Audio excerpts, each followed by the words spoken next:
There was nothing that was important to her as much as those kids. Those kids were her world. But the last time we got together, I noticed she wasn't the sister I knew. You thought she was in danger?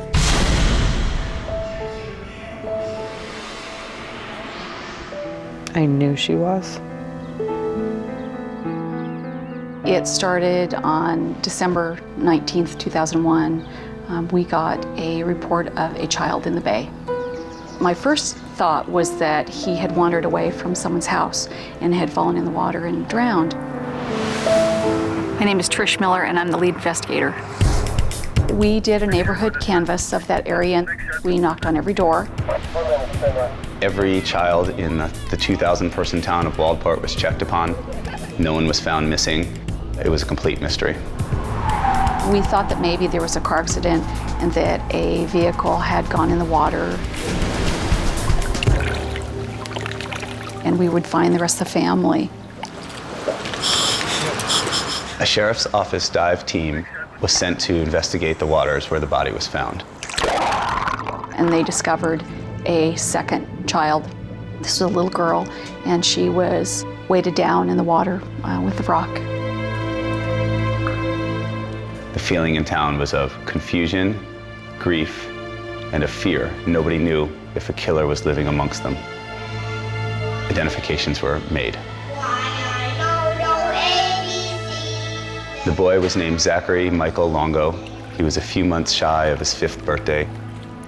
The young girl was named Sadie Ann Longo. She was 3.5 years old. About a week after the first body was found, the bodies of Mary Jane Longo and Madison Longo were found at the bottom of a bay. Once we found Mary Jane and Madison, we knew that our focal suspect was going to be Chris Longo. The whole family's dead, and he's nowhere to be found. It was discovered that Christian Longo had caught a plane to Cancun, Mexico. My name is Michael Finkel. I was a writer for the New York Times Magazine. I had a personal connection because I learned that while Christian Longo was in Mexico, he was pretending to be a writer for the New York Times. In fact, he was pretending to be me.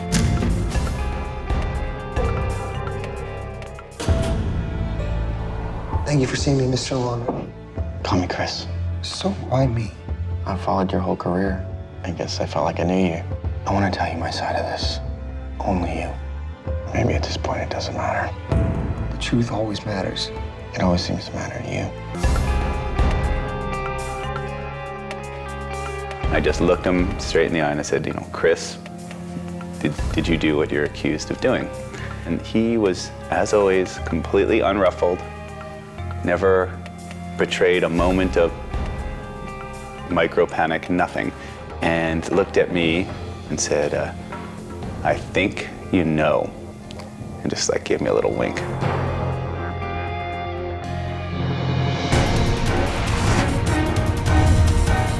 I'm Maureen Maher. Tonight on 48 Hours, The Pretender.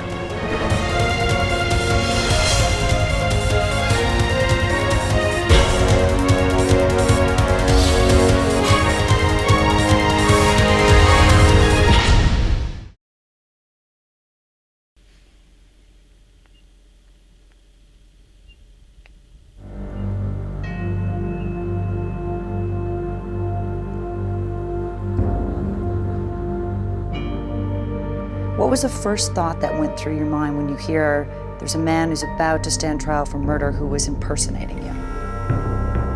I think it was complete confusion into sort of this disbelief, a wrinkle of sort of creepiness, and also extraordinary curiosity. I would like to know more. Michael Finkel's curiosity had already taken him to the far corners of the globe. It was myself and a Korean climber on Cho'oyu, the 5th highest mountain in the world. Now it was about to take him into the heart of darkness. It changed your life? Every minute of it. 4 years ago, Finkel was a prize-winning feature writer for the New York Times. This is from Afghanistan, the Gaza Strip. This is from my story on Haitian refugees. This is pretty heady stuff. Absolutely, every story was extremely thrilling to me. He had a gorgeous home in Bozeman, Montana, and a beautiful, intelligent girlfriend, Jill Barker. We had this magnetic chemistry between us, so it seemed like we should give this a chance. But Finkel's ambition had a darker side. He had built his self-esteem around being Mike Finkel at the New York Times, and he was starting to get really intoxicated with all this attention. It was hard to date him, and pretty soon I realized that I had to walk away from this relationship. And in his drive to outdo his competition and himself, I wanted to write a really good story. Finkel fabricated a portion of a story on child slavery in West Africa. You lied. Yes. His bosses found out. I was caught for the deception and promptly fired. It was something I wish I could take back really badly. In an instant, he lost the career he'd been building his entire adult life. He killed it all. He lied. That was the worst day of your life. By far. Scorned by his colleagues, the shattered shell of Michael Finkel retreated to Montana, awaiting the merciless media inquiries which were sure to come. The first call came sooner than expected. I asked him, you're calling about the editor's note, right? But the reporter wasn't interested in Finkel's fall from grace. He's like, no, I'm calling about the murders. Astonished, Finkel learned about Christian Longo, a man now under arrest in Oregon for the murders of his wife and 3 children. He says to me, you don't know about Christian Longo? And that's the first time I've ever heard that name in my life. When he also learned that Longo had been posing as Michael Finkel of the New York Times, his journalistic instincts went into overdrive. I was like, I'm gonna write him a brief letter. He had to find out exactly who had been playing him. And I basically said, I know that you're facing a trial and there's things you don't want to talk about, but I'm really curious about why you chose to become me. Several weeks later, And the phone rang. I have a collect call from the Lincoln County Jail. To accept this call, dial 5 now. it seemed Longo was also curious. He agreed to meet Finkel in person. I didn't know whether he was a murderer. He was accused of it. He wasn't convicted. After that meeting, It's the first letter Longo wrote to me. Longo began sending a series of meticulously handwritten letters. It was written in his jail cell, and it goes on and on. The two also scheduled weekly phone calls. Chris? Hello? Hey. Hey, how you doing? Calls that Finkel recorded. Have you seen, like, some obvious paths that you could have taken that you missed? Yeah. Oh, yeah. Yeah, I can see all the wrong turns I took and know why I took them, but see so many better ways that they could have gone. And it would have changed everything, especially why I'm here. And so began a journey into the mind of an accused murderer, which would eventually become a book. It seemed obvious that this was a great story. Whether or not it actually saw the light of print, it was a great story. For Mike Finkel and the Oregon investigators, the story centered around one baffling question. How could a seemingly devoted family man turn into a cold-blooded killer? That mystery began under this bridge, here in the quiet coastal community, where Chris Longo's wife and 3 children were last seen alive.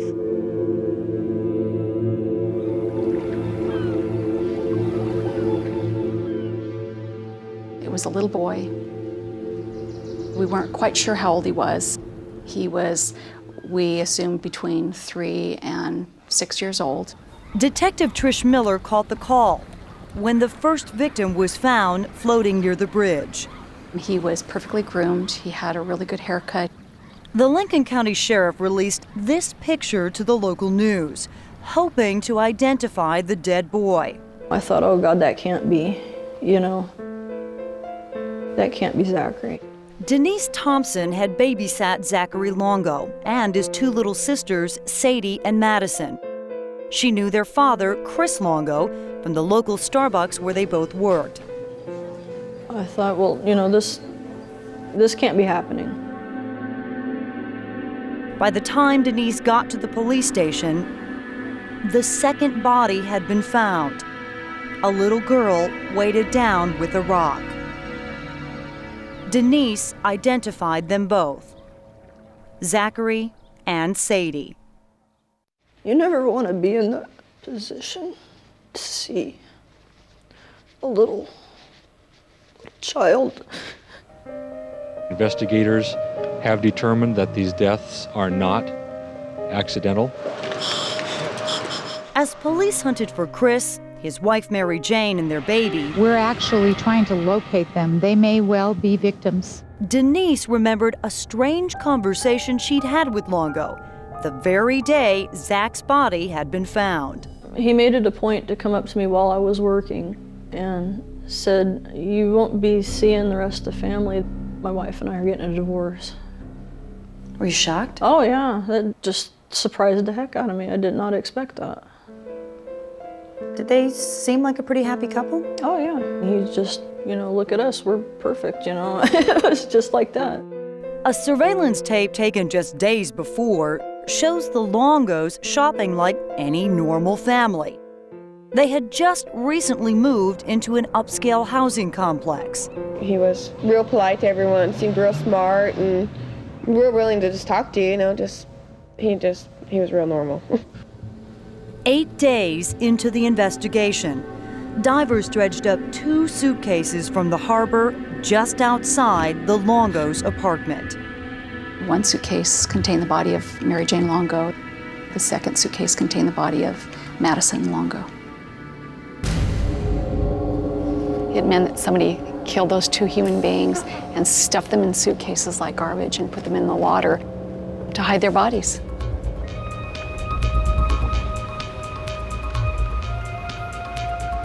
With all signs pointing in one direction, either he was dead and a victim or he was a suspect, and chances were he was a suspect. The biggest manhunt in Lincoln County history was underway. The big question, where is Christian Longo? But Longo had a healthy head start. 1 month before the murders, he'd casually written down the credit card number of a Starbucks customer. Now Longo was on the run. He was last seen in the San Francisco area. And before police could catch up with him, he would leave the country and his old identity far behind to start a new life as Michael Finkel.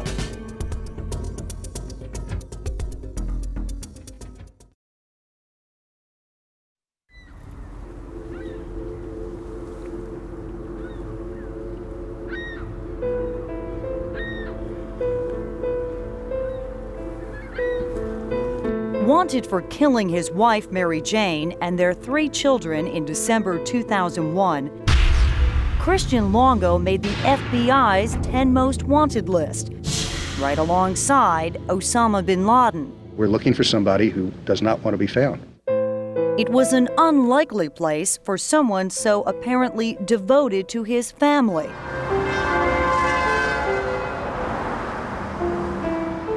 The Longos came from Ypsilanti, Michigan, where Chris was raised in a stable, middle-class home.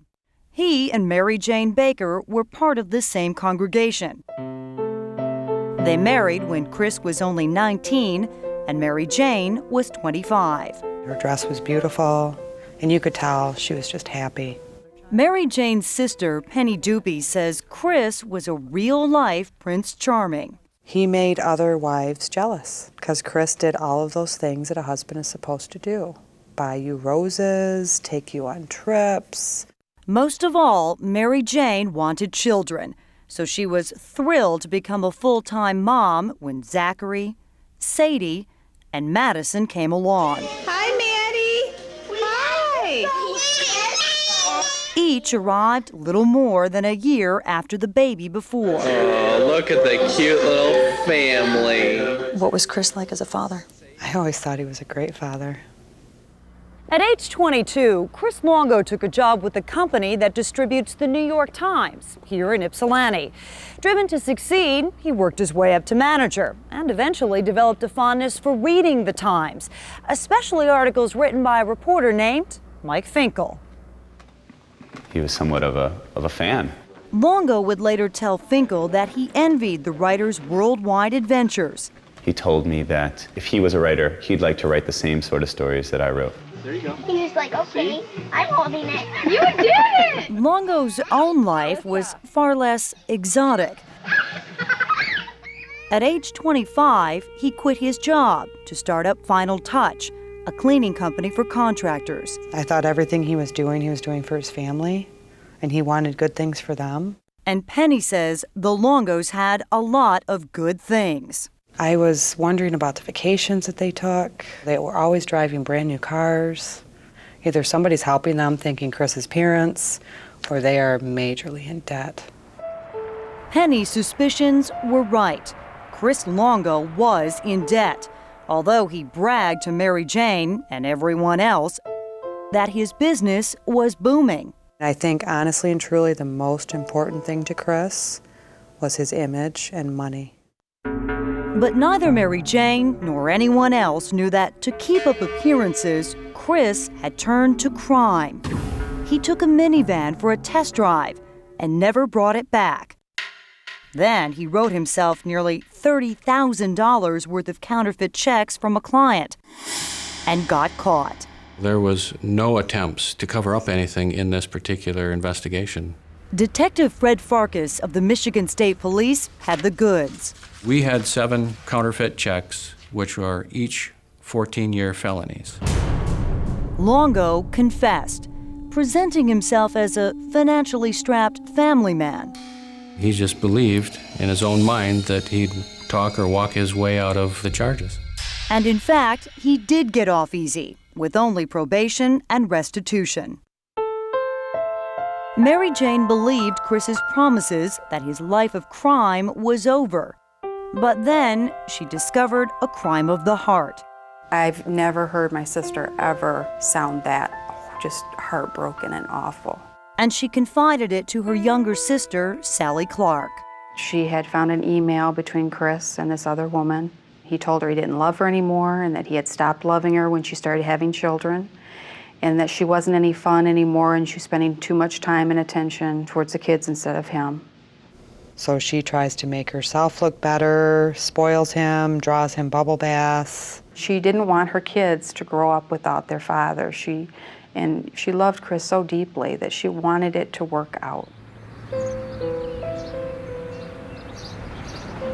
Chris told Mary Jane he needed a fresh start. So in June 2001, just 7 weeks after his fraud conviction, he packed up the family and skipped town. Their new home was a warehouse in Toledo, Ohio. Of course, this whole time Chris is telling her that he's going to make things right, he's going to pay everyone. Chris is capable of conning anyone. And someone that loves you and wants to believe you, that was probably the easiest con. 2 months later, with an arrest warrant out for Chris in Michigan for violating his probation and new reports of stolen property at the Ohio warehouse, the Longos disappeared. Do you think he was keeping her away from her family? Mm-hmm. I do. Mary Jane's sisters went looking for her at the warehouse. It was awful, and I just knew that something was wrong. It looked like someone was trying to get out of there in a hurry.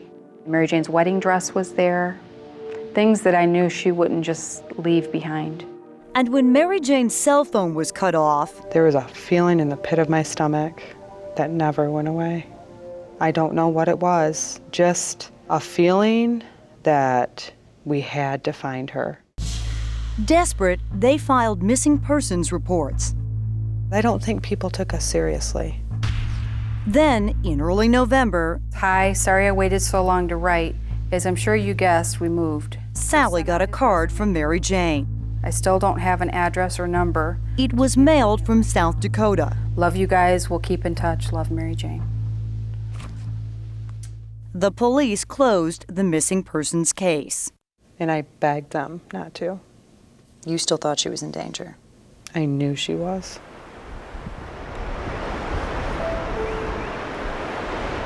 Penny was right.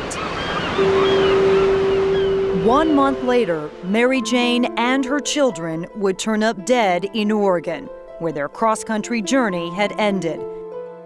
And Chris Longo was now long gone.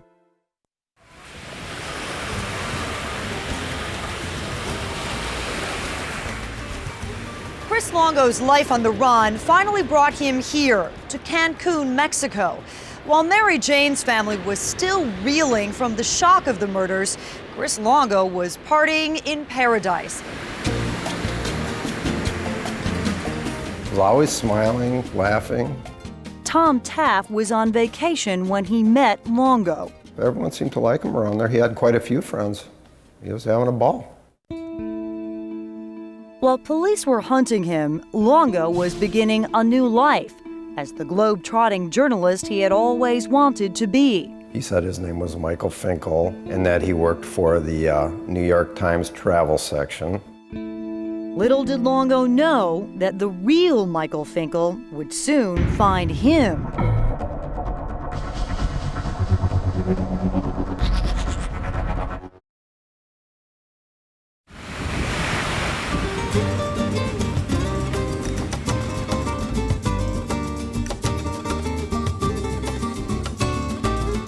As a fugitive in Mexico, Chris Longo did more than just tell people he was reporter Mike Finkel.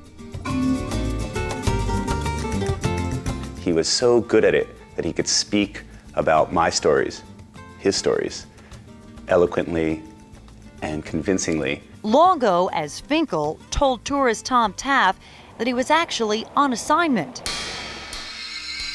He was working on Mayan mysticism.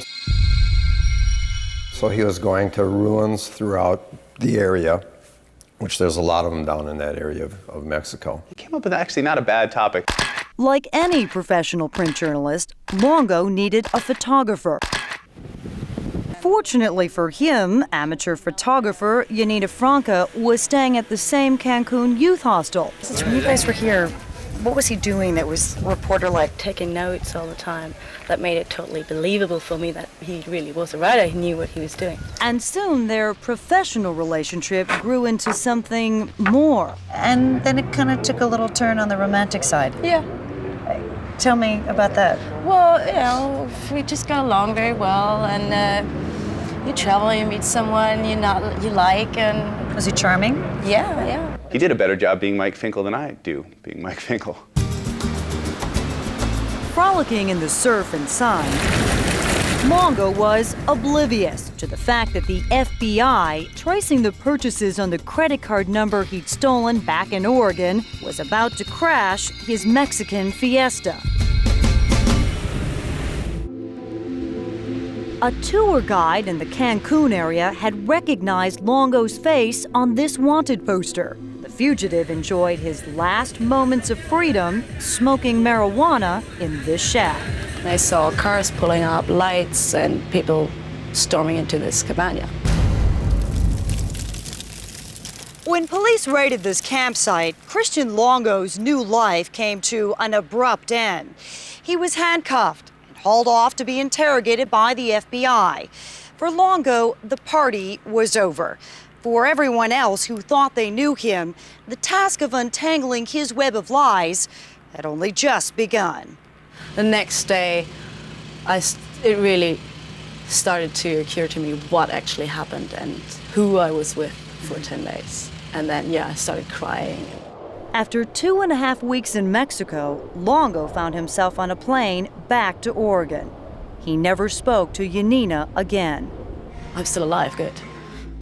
Instead, Longo would refocus his charm on what would become his next bizarre relationship with the person he'd pretended to be. I had successfully bluffed my way through my first round of personal questioning as Michael Finkel, journalist. The real Michael Finkel, freshly fired for his fictitious feature in the New York Times Magazine, needed some way to crawl back from rock bottom. At that time, I felt like he felt he had nothing. He had nothing. He just lost everything. Jill Barker was Finkel's ex-girlfriend at the time. Mike was empty. He was a little lost. Mike was not sure who he was. And Chris came along, the timing was perfect. He just came along at the right time, and a real relationship developed. He was the only friend or person in my life to whom I felt morally superior. As the Lincoln County prosecutors decided how to handle their high-profile case, we have elected to seek the death penalty.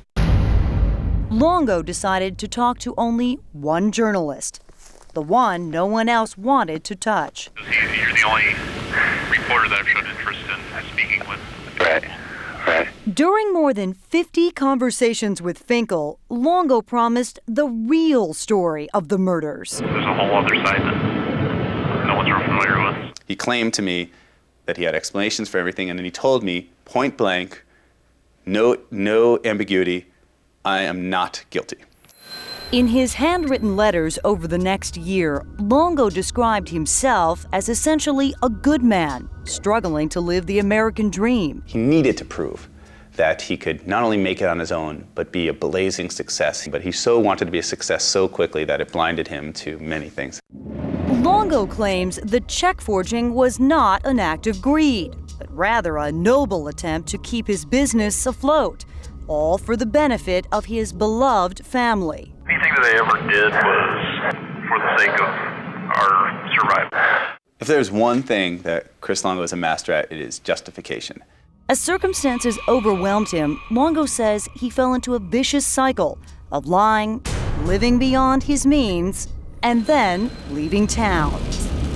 Oregon was supposed to be a new beginning. Instead, it proved to be Longo's final undoing. He gets a job at a Starbucks. That's the best he can get. Making $7.40 an hour part-time to support a family of 5. That's hard. Once again, Longo refused to face financial reality.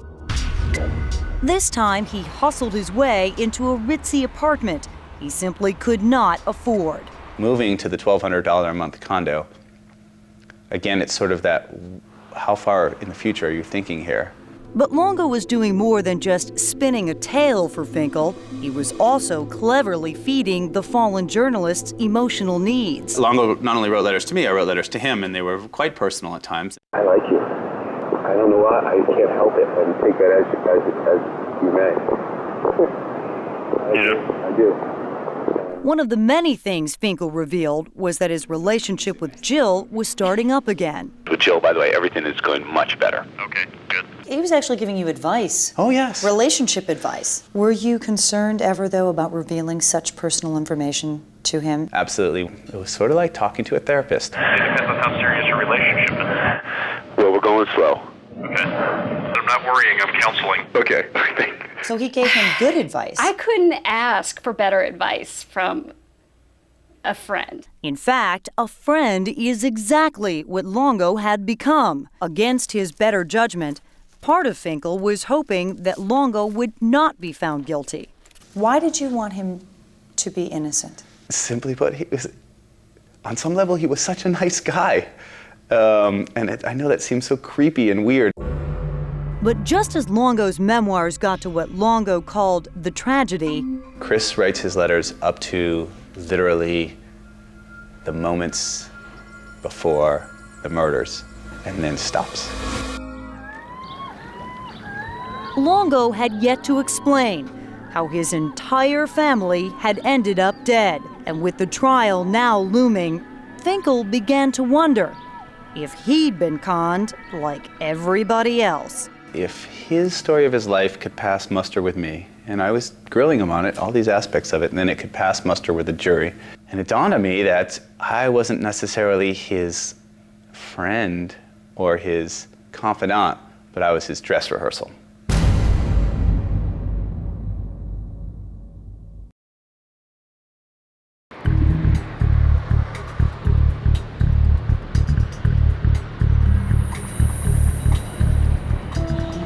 One year after his arrest, Christian Longo is about to stand trial for murdering his wife, Mary Jane, and their 3 children.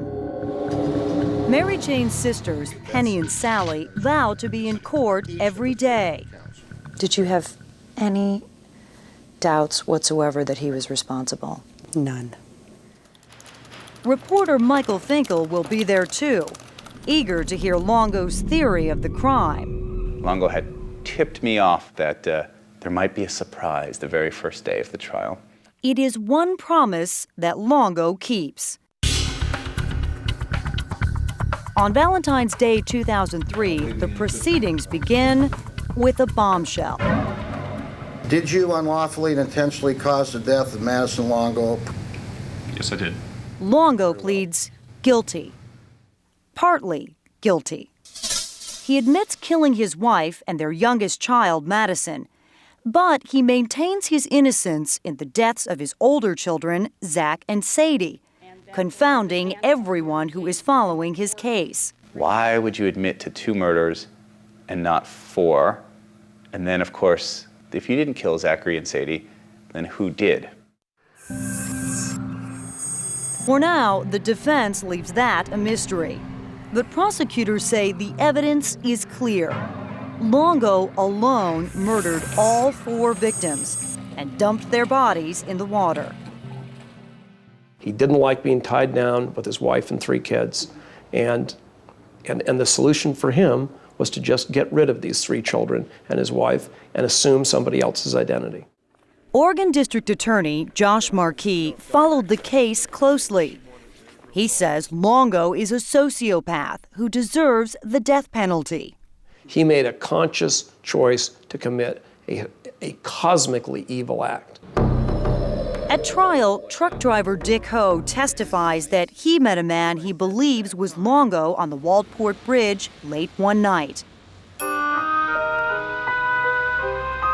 The back end of his minivan was right in the middle of the bridge. Ho offered help, but was turned away. I pulled up alongside him, asked him if he was all right, and he said his check engine light had came on, but it was off now. Jurors also hear about the divers' grim discoveries, and they're shown graphic images. And State's Exhibit number 5, do you recognize this? Yes, that's my nephew Zachary. Thank you. The medical examiner says Mary Jane and Madison were strangled, but he cannot determine how Zach and Sadie died. The bruises on Madison's neck. Sadie. The crusting on her eyes. I had to look, but a part of me wishes I hadn't. It was those photos, especially like the bruises that made me Finkel is disgusted, both with Longo and his own bad judgment. You can rationalize and talk and talk and write and write and write and write. But there is no way that a person can do that without having an enormous amount of evil in them. Did you feel duped by him? Yes. Suckered in? Yes, absolutely. A little bit of a fool. Yes, I do.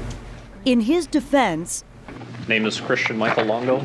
Longo takes the stand and tells the same life story he rehearsed on Finkel. My parents never had any vices that were a bad influence on my brother or I. It was a good environment to grow up in. His downward spiral, his excuses for stealing and lying. If I wanted to be able to go on vacations, have nice cars, have nice, decent clothes.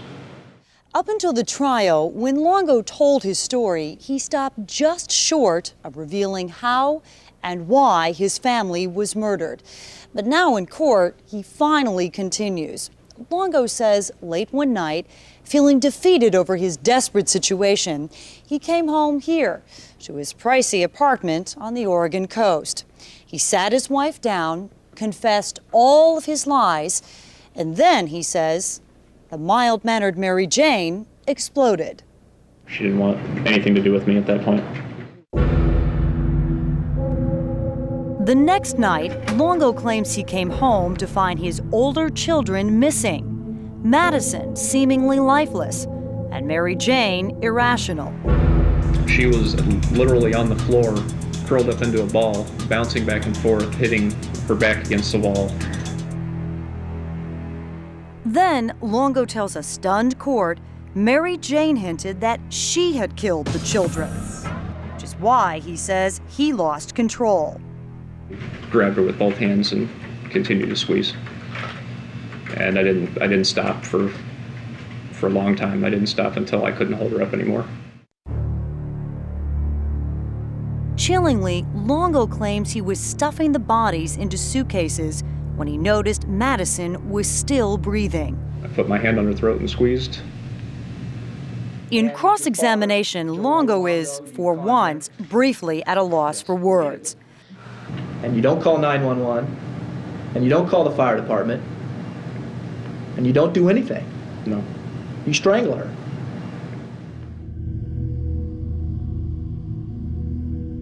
He was not only lying about the murders, he was slandering his dead wife in front of her own family, lying in court, just blithely speaking, complete confidence in his voice. Everything was perfectly detailed.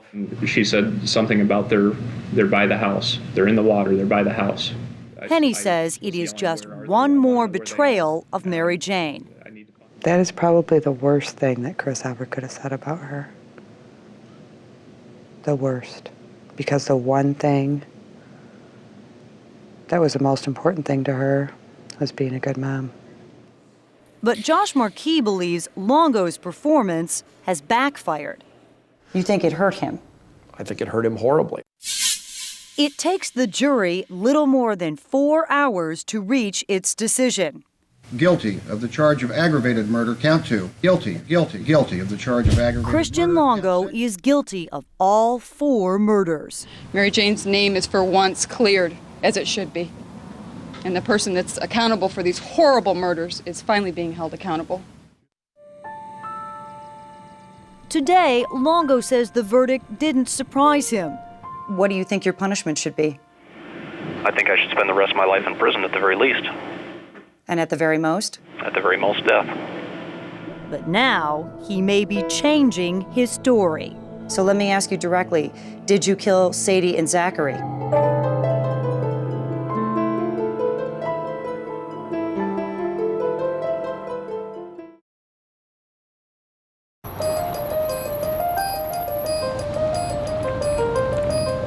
Today we're going to begin what's called the penalty phase. Convicted of killing his wife and children, Chris Longo's fate now rests with jurors who will decide whether he gets life or death. What do you think should happen to Chris? Death. Mary Jane's sisters, Penny and Sally, testify about the pain Longo has inflicted on their family. Because of what Chris did, there won't be any memories of Zach's first day of kindergarten. There won't be any graduations to attend or weddings to be a part of. Those last 4 months of her life, we know nothing. That haunts me. Should the defendant receive a death sentence? To this question, the jury has answered yes.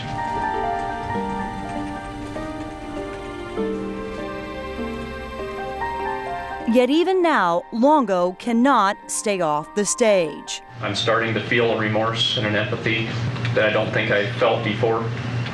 In a shocking moment, Longo hints that he may be changing his story and admitting to all of the murders. I condemn my acts from what I did in the past, and I no longer disassociate myself from those acts. It's something that I did solely. Then, months later, in conversations with Sally and letters to reporter Mike Finkel, Longo comes close to a full confession. He even gives them chilling details of how he murdered Sadie and Zachary. He didn't just kill them, but he brutally killed them. Those kids suffered. But today, talking to 48 Hours from death row, Longo, who is working on his appeal, reverts back to his old story. Did you kill Sadie and Zachary? That's something that I'm not going to discuss right now. I'm going to essentially stick with what was brought out in court, because that is on the record. Do you think we'll ever have the truth of what happened? I think the jury, in their verdict, said what happened. Oregon District Attorney Josh Marquis. Exactly how it happened, will we ever know? No, we won't, because it's coming from the lips of a liar. This is a true story. Now, Hollywood's version of Finkel's book is about to be released. I believe we're dealing with an exceptionally dangerous man. You had a choice of so many stories to tell, and you chose his. Actually, he picked me. He didn't pick you. He used you. The psychological thriller focuses on the reporter and the killer's game of cat and mouse. My whole reputation's on the line. Don't give up on me. Are you really going to be the man who might set him free? Chris, did you do what you're accused of doing? I wish that parts of the story weren't true. But the story of this odd friendship continues. It's much more casual than it ever has been, but he's not completely out of my life, and I doubt he ever will until the day he's put to death. What is left to learn from this man? The biggest question of all, which is, why would you do this? Why didn't he just leave? Leave your family? That's a big question we'll never really know. Oh, it's so good to see you. So good to see you too. Back in Oregon, we brought Mary Jane's sister Penny to see lead detective Trish Miller. This whole town was amazing to us. And to see a plaque memorializing the lives that were lost. Is there something about your sister that you would like people to know and remember about her and the kids? There are 4 people that are gone that would have made the world a better place.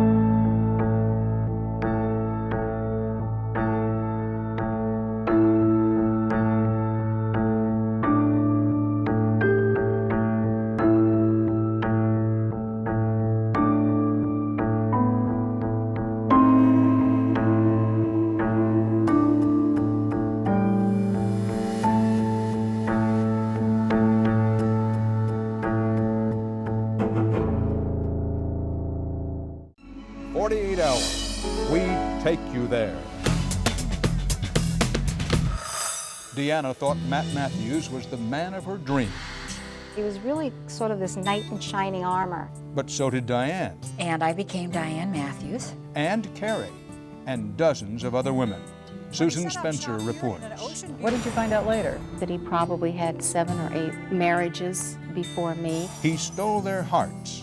Everybody thought he was just Mr. Wonderful. Then he stole their money. He took everything I had. He may have conned hundreds of victims. $8,000 or $9,000. $1,900. Over $20,000. How did he do it? What did he tell you about his marital status? That he had never been married.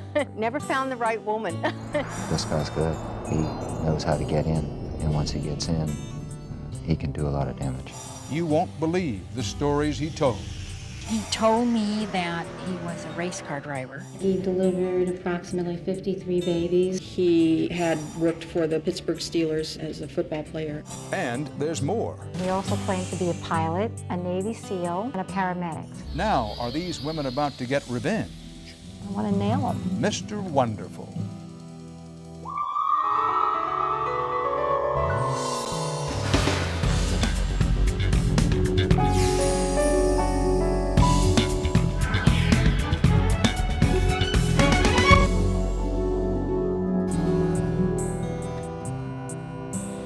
Most people probably think they can spot a con man coming from a mile away. But what if the con artist in question is so smooth, so irresistible, so good at what he does, that you never have a chance to even realize that you're being taken for a ride and your money? How could any man be so cold, so calculating, not to mention so charming, that he could fool dozens of women, maybe more, leading all of them down a path to heartache? The escapades of one all too accomplished con man, one who has spent his entire adult life shattering lives, financially and emotionally. We've spent a year uncovering his intricate web of lies. You'll be amazed at the stories he told and got away with. But now, after so much deception, will some of his unsuspecting victims finally get a measure of revenge?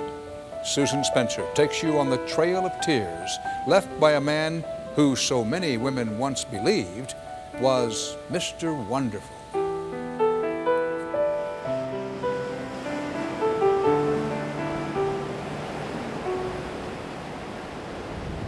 He has the ability to make you think you are the most special woman in the world. He made me feel very special. Like you were the only woman on earth. Absolutely.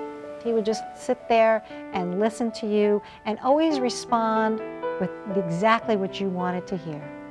When you listen to the women who have loved him, it's clear Matt Matthews can turn on the charm. Have you ever met anybody as attentive as he was? Never. Unfortunately, these women learned too late that this Prince Charming has a dark side.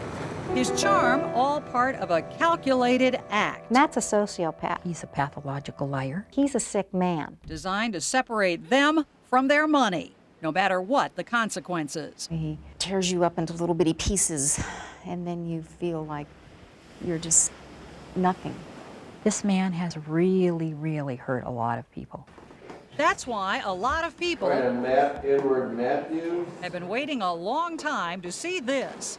Matt Matthews in court in Orange County, California, where he'll face charges for allegedly conning 8 of his girlfriends. He told me that he was a battalion chief with the California Department of Forestry. Out of tens of thousands of dollars. He told me he had been an Indy 500 driver. And had been a Navy SEAL. He delivered approximately 53 babies. Using elaborate scams. He told me that he was in financial trouble. Told me that he loved me. You loved him? Yes. 61-year-old Matt Matthews is no run-of-the-mill Romeo, but a career con artist with an incredible history. He's been married at least 11 times, and prosecutors say he's probably scammed hundreds of people. He had just finished serving his 3rd jail term for theft by fraud when he set up shop here in an Ocean View home in the Southern California community of Monarch Summit. We love it here. We really love it here. It's so quiet.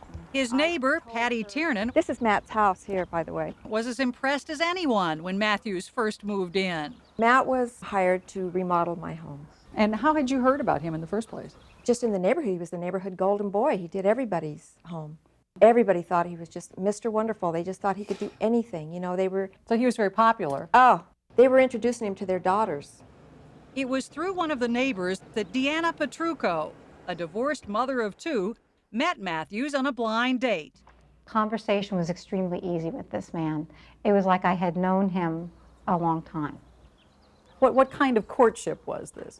Very fast. He seemed to want to see me all the time. He was really sort of this knight in shining armor. And that's not all he was. He claimed to be a battalion chief with the California State Department of Forestry.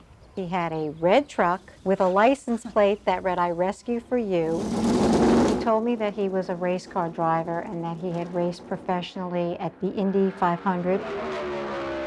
He also claimed to be a pilot, a Navy SEAL, an aerial skier, and a paramedic.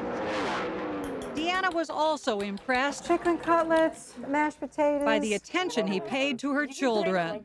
I am very family oriented. Oh, I got the floor now? Thank you. And he always would take us out as a family. And it was really nice. Very healthy for you. The only thing that really did kind of throw me for a loop is about, I believe after a month after seeing him, he said he wanted to marry me. A month after? A month, yes. And I said, you know, Matt, that's quite flattering. I said, but you don't know me, and I sure as heck don't know you. What did he say to that? He says, well, you're just the type of person I want. And if there's anybody who should have recognized a bad investment, Hi, everybody. it's Deanna. We have our debit and credit side. She teaches business and accounting courses. Okay, and what's cash? It's an asset. He was saying that he was having some trouble getting money from some customers in his construction business. So Deanna allowed her then boyfriend to use her credit to purchase a BMW car and motorcycle. He had also told me that his previous wife had really taken him to the cleaners, and that's why he didn't like credit cards. And then came the loans. I lent him some money for a dental implant, and the other was to pay off his truck. The grand total, well over $20,000. And the effect of cash going down is obviously a negative. Did you really think he was going to pay you back? In my heart, I really wanted to believe it, but my mind was saying, you know, Deanna, I don't think this guy is going to do what he says he's going to do. And then I'd say, but look at who his friends are. Look at who he's surrounded by. Look at who likes him. Look at this, look at that. And, you know, I'd say, okay. By this time, though, Matthews' admiring neighbors in Monarch Summit had gotten a look at this. This is the information that was actually dropped in my neighbor's mailbox. Someone who recognized Matt was spreading the lurid details of his criminal past throughout the neighborhood. This is a mugshot that dates clear back to 1977. Their golden boy was a con man. We were floored. Mr. Wonderful didn't seem so wonderful anymore. He conned everybody. He makes a fool of you. Deanna Petrucco had no idea she was being conned until, out of the blue, I got that fateful call from Jerry Franklin that changed my life. Jerry Franklin is a deputy district attorney in Santa Barbara. He prosecuted Matt Matthews for grand theft more than 20 years ago. His advice to Deanna? You should get a lawyer and you should go to the police. But why is a prosecutor some 150 miles away so determined to see this character from his past brought to justice? Well, it has everything to do with the fact that he is doing it again. Part of the answer lies in the heartbreaking tales Franklin has heard over the years from Matthews' victims, like ex-wife Carrie Rogers. This is Matt? Yeah. Yes. And her sons, Michael and Jason. This guy's good. He knows how to get in. And once he gets in, he can do a lot of damage. Their story, when 48 Hours continues.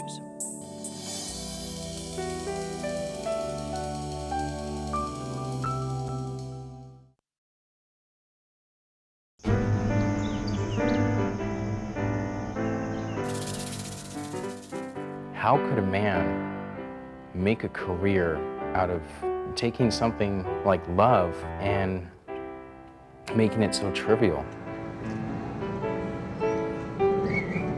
There he is.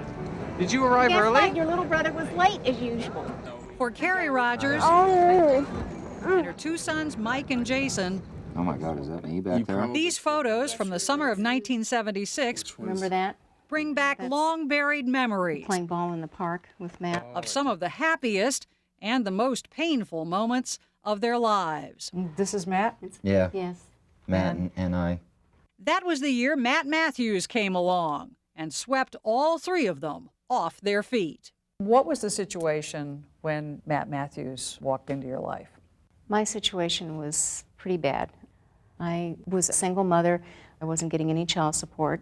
So in order for us to survive, I was working a minimum of 10 hours a day, and my boys were left pretty much on their own. Jason was just 7, Mike 15. And then Matt came along. All of a sudden, here's this man who's not only charming and sweet and loving towards me, but thinks my children are just wonderful and wants to spend time with them. At the time you met him, did he have a job? No, he told me that he was the beneficiary of a trust fund, so he didn't have to work, and his hobby was driving race cars. For Matt, it was a typically speedy courtship. Within a few months, they were married.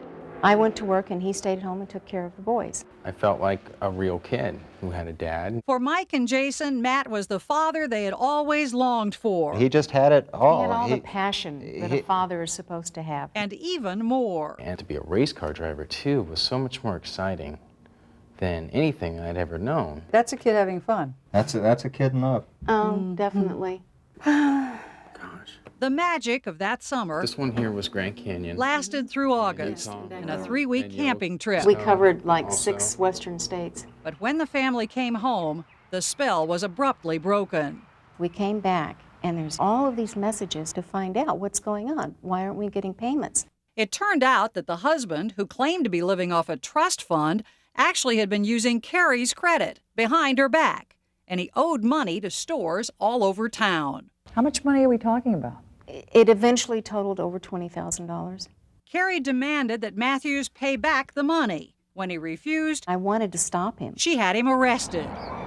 That's when Santa Barbara Deputy DA Jerry Franklin first got him in his sights. That was something he's going to use in a courtship display. Franklin started asking questions about Matt Matthews' courtships. What did you learn about him as you went along? Well, he kept every name and address that he had written down for the past 10 or 15 years in these 2 little address books. Why he didn't trash them, I don't know, but I don't know why Nixon didn't burn the tapes. He made some phone calls. I'd ask them if they knew Matt Matthews, and their words were usually something like, "Know him? Let me tell you about him." And they did. Many of them, in fact, had married him. What did he tell you about his marital status?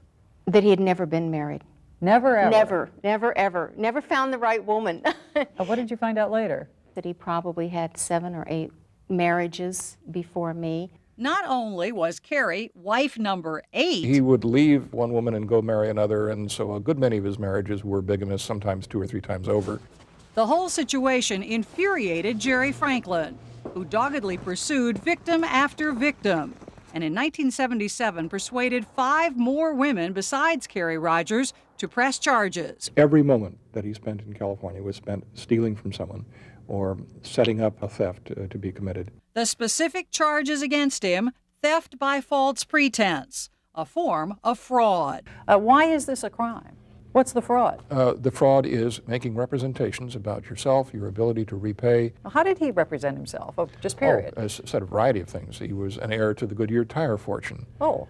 Franklin says all the women had heard the same stories, that he had an inheritance, the money, alas, tied up in a family squabble, that he raced professionally and needed cash to get ready for the season.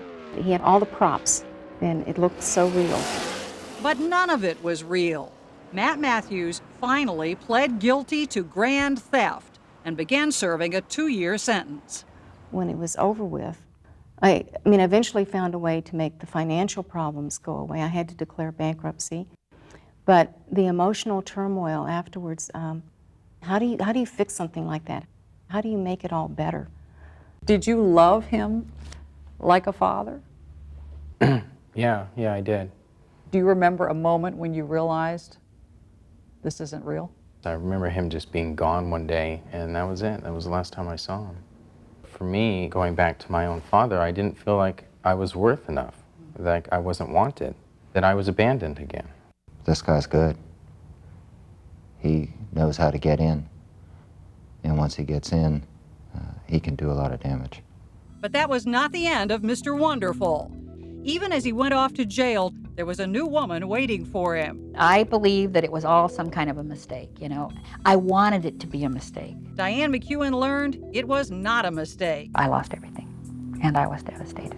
Now, after 20 years, she's hoping to come face to face with the man who betrayed her. Hey, Matt.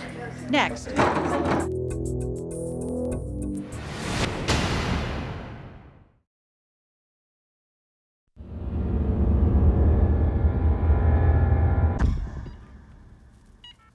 I thought he was out of my life in every respect.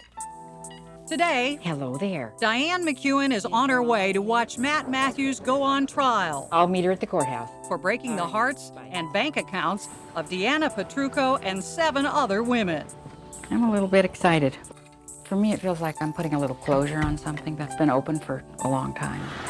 Because 20 years ago, Matt Matthews shattered her world. I'm a little nervous. I would like to just look him in the eye and tell him the effect that he's had on my life. Not that I think it makes any difference to him. He took everything I had and walked away and left me there and never looked back. I'm glad my sister's meeting me here. Hi, San. As early as usual. Thanks for coming. Are you surprised that more than 20 years later you find yourself still talking about this guy? Absolutely. I could not believe it. He tells new girlfriends lies to impress them. I got a call from my sister. And then this modern Don Juan steals money from them. She said, go turn on the television.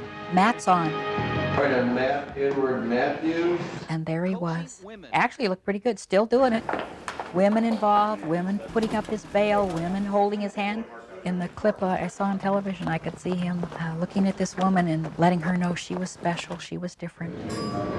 And that's her. A month or a year from now, or eventually, she's going to be another story. Poor thing. Just another chapter. Back when Matthews was on trial in Santa Barbara in 1977, Diane was the girlfriend holding his hand. I can remember when I used to walk into the courthouse, he used to wink at me. Even as she heard the overwhelming evidence against him. I believe that it was all some kind of a mistake. Of crimes against his 8th wife, Carrie, and other women. I wanted it to be a mistake. Diane believed in Matt. I had an investment in him being a certain person, and I did not want to see anything that didn't fit in with that picture. And what was that picture? Well, he told me that he was a race car driver. Sound familiar? That he had money that was tied up in a trust fund. He was also a mechanic for exotic cars. Now he was a prison inmate, but Diane was waiting. You waited for him? Yes. For 18 months? Yes. Did you have any doubts? No. None? None. And he kept telling me, you know, I've been involved with a lot of women in my life. I've made a lot of mistakes, but, you know, I want you to know that I really love you, and you've made such a difference in my life. And my heart wanted to hear those things. You know, I always wanted to make a difference in somebody's life, and that's what I felt like I was doing. 2 months after Matt was released, they married. And I became Diane Matthews, and I was just on top of the world. This is a very nice picture. That's me, and that's Matt. When you were talking about the early days with him, your face lights up. I mean, you were in love. Yes. You really love this guy. I really did. And they had ambitious plans for the future. He talked me into refinancing my property and building on it. But as construction began, Diane got the first hint that things were not what they seemed. 2 of my very good friends that I work with said, you know, Diane, we got to talk to you. Her friends told her what Matt really was doing each night when he said he was at work. I went back home and I called this maintenance station where he told me he was working. Well, they never heard of him. I had been packing his lunch for him to go to work, and he was going over and staying with another woman.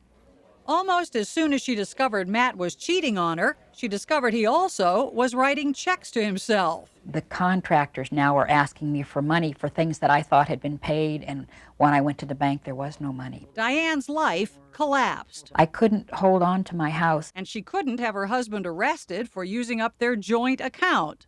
But she could and did file for divorce. So you were left literally with nothing I at was all. living on the charity of friends. She admits, though, that even then, I kept thinking that somehow or other this was all going to get straightened out. You're in the process of getting a divorce. I was in the this process guy. of getting a He divorce. has completely taken everything you own in the world. Right. And you still believe him. I still believe. only after years of hard work did Diane get her life back together. Where was she admitted? Her experience inspired her to become a mental health nurse. Hi, sure, I need some help with some benefits. And she recently received her master's degree in psychology. Well, there he is.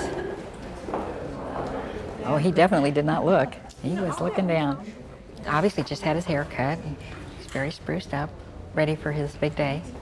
It's a day in court that Diane herself was deprived of 20 years ago. Is this vengeance? Is this vindication? What is this? Well, not, I suppose, vindication more than vengeance. I don't have a lot of anger anymore. I would just like my last picture of him in my mind as I close the door. Him going off to jail, I think it's rather fitting. That will be up to a jury. Our cameras aren't allowed in the courtroom for jury selection, but Diane is. Hey, Matt. But if Diane was hoping for an apology, she's disappointed again. No smile, no nothing. He doesn't really have any feelings. I truly believe that. Still, her strongest feelings today aren't about him, but about his other victims, past, present, and future.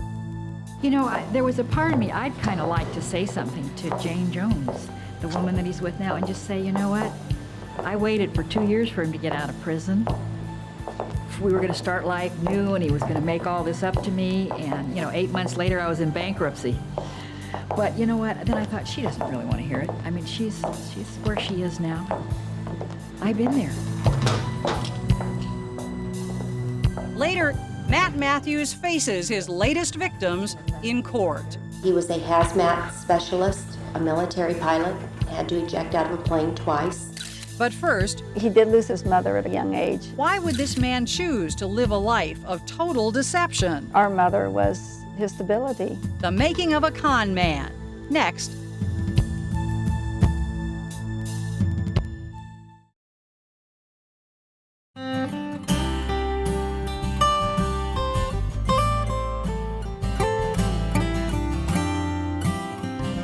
How did Matt Matthews, the man known as Mr. Wonderful, meet many of the women that he romanced and then deceived? Well, often it would begin, harmlessly enough, with casual conversation, small talk in coffee houses and the like. respectable establishments. But then quickly, there would be some very big talk from Matthews about plans for a future together. Only he had very different plans for all these women all along. But now the tables could be turned for some of his victims. In a moment, you'll see and hear if they get their revenge in court. But first, consider the mind of this career con man, a man who can love them and leave them and never look back. Here again is Susan Spencer. Matt is kind of the lemon on the used car lot of love. Investigations, Wanitzer. In the 35 years that Walt Wanitzer has been a private investigator, You know, you can't make an omelet without breaking eggs. he's hunted down his share of con men, but says he's never met one quite like Matt Matthews. There are literally dozens, if not hundreds, of women and businesses that have been flim-flam by Matt Matthews. Walt's had plenty of time to become an expert on Matt's M.O. Matt is a gift that keeps on taking. After all, he's been on his tail, on and off. Morning, everybody. For 17 years. Morning, Bonnie. How are you this morning? Matt has been an inexhaustible supply of victims and therefore some clients for me over the years. Gentlemen, my name's Walt Wanitzer. You may be the only person around who's actually made money off of Matt Matthews. Nice to meet you. That's a fact. Walt's involvement in Matt's escapades began in 1981. The marriage to Diane McEwen was over, and Matt, it seems, wasted no time finding new victims. I was just in my office one day, and a widowed school teacher came in and said that her fiance had disappeared with her Corvette and some money. The missing man, of course, was Matt Matthews. We found out that he was a con artist. And as Walt investigated, Under every rock was another victim. his jail term in Santa Barbara hadn't changed him at all. Before it was through, there was probably 15 or 20 victims. If anything, Matt had refined his technique. He borrowed that suit, took the other guy's name off of it, and put his name on it. Thanks in part to Walt, Matthews landed in jail for theft 2 more times, in 1983 and 1990. Most of the victims, as usual, were women. But Matthews even conned a bicycle company into donating an expensive bike to a child dying of leukemia. Of course, there was no child dying of leukemia. What do you think is going on with this guy? I think that Matt Matthews is a sociopath who has to live on the edge. But is he? You refer to him as Eddie. What was his given name? Harry Everett Courtwright, and he was always Eddie to the family. So Matt Matthews to you is? My father. That's myself, my mother, and Eddie. Matthews' half-sister Barbara paints a very different picture of the brother she always called Eddie. When Eddie was 2, his parents divorced. And my understanding is his father became less and less a part of his life. His mother remarried, and Barbara was born when he was 9. She remembers an apple pie and ice cream middle American childhood. I love my brother. We were close in a lot of ways. Growing up in the suburbs of Ohio. Family vacations. I remember we'd go by the shore, we'd go swimming together with our mother. All-American boy, Boy Scout uniform? Just like any other child that age. We always had birthday parties. We had family friends we would get together with for Thanksgiving and Christmas. In listening to you, there doesn't seem to be one thing in this childhood that you can put your finger on that explains sort of what has happened since. Except he did lose his father at a young age, and he lost his mother at a critical age. He was 14. And his mother, our mother, was his stability. Their mother died of leukemia, leaving young Eddie to be raised by his stepfather. The stepfather that years later Matthews would blame for his own life of crime. We have seen psychological reports done on your brother where, in fact, he blames your father for his low self-esteem, if you will, contending that that is what has led to a lot of his problems. Is there any truth to that? I don't know. He wasn't an outstanding student. And my father was a very smart man, so maybe he thought he never measured up to my father, and maybe he's still trying to do this in some way. So why, later in life, would Eddie change his name to Matt Matthews, the name of his stepfather, the very man he claimed had emotionally abused him? I think it's evidence that he wasn't abused by him and that he admired him and wanted to be like him. Psychiatrist Park Dietz, an expert on the criminal mind, doubts childhood holds the clues to what makes a con man like Matthews tick. The stories of abuse that he's unfolded over the years are to gain sympathy. And the fact that his mother died when he was just 14 years old, that apparently had a huge impact on him. Yes, that's a hard thing, and he would have probably been sad for months when he was 14, but it has nothing to do with deciding to con women when he's 50 or 60. This guy is described by all these women as being the most charming man they have ever met.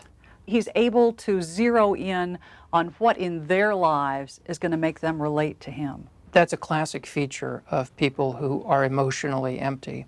They find out what matters most to someone, they learn their weaknesses, and then they exploit it to the fullest. And, says Dr. Dietz, you usually can forget rehabilitation. Is this a compulsion of some sort? No, it's not a compulsion at all, it's a habit.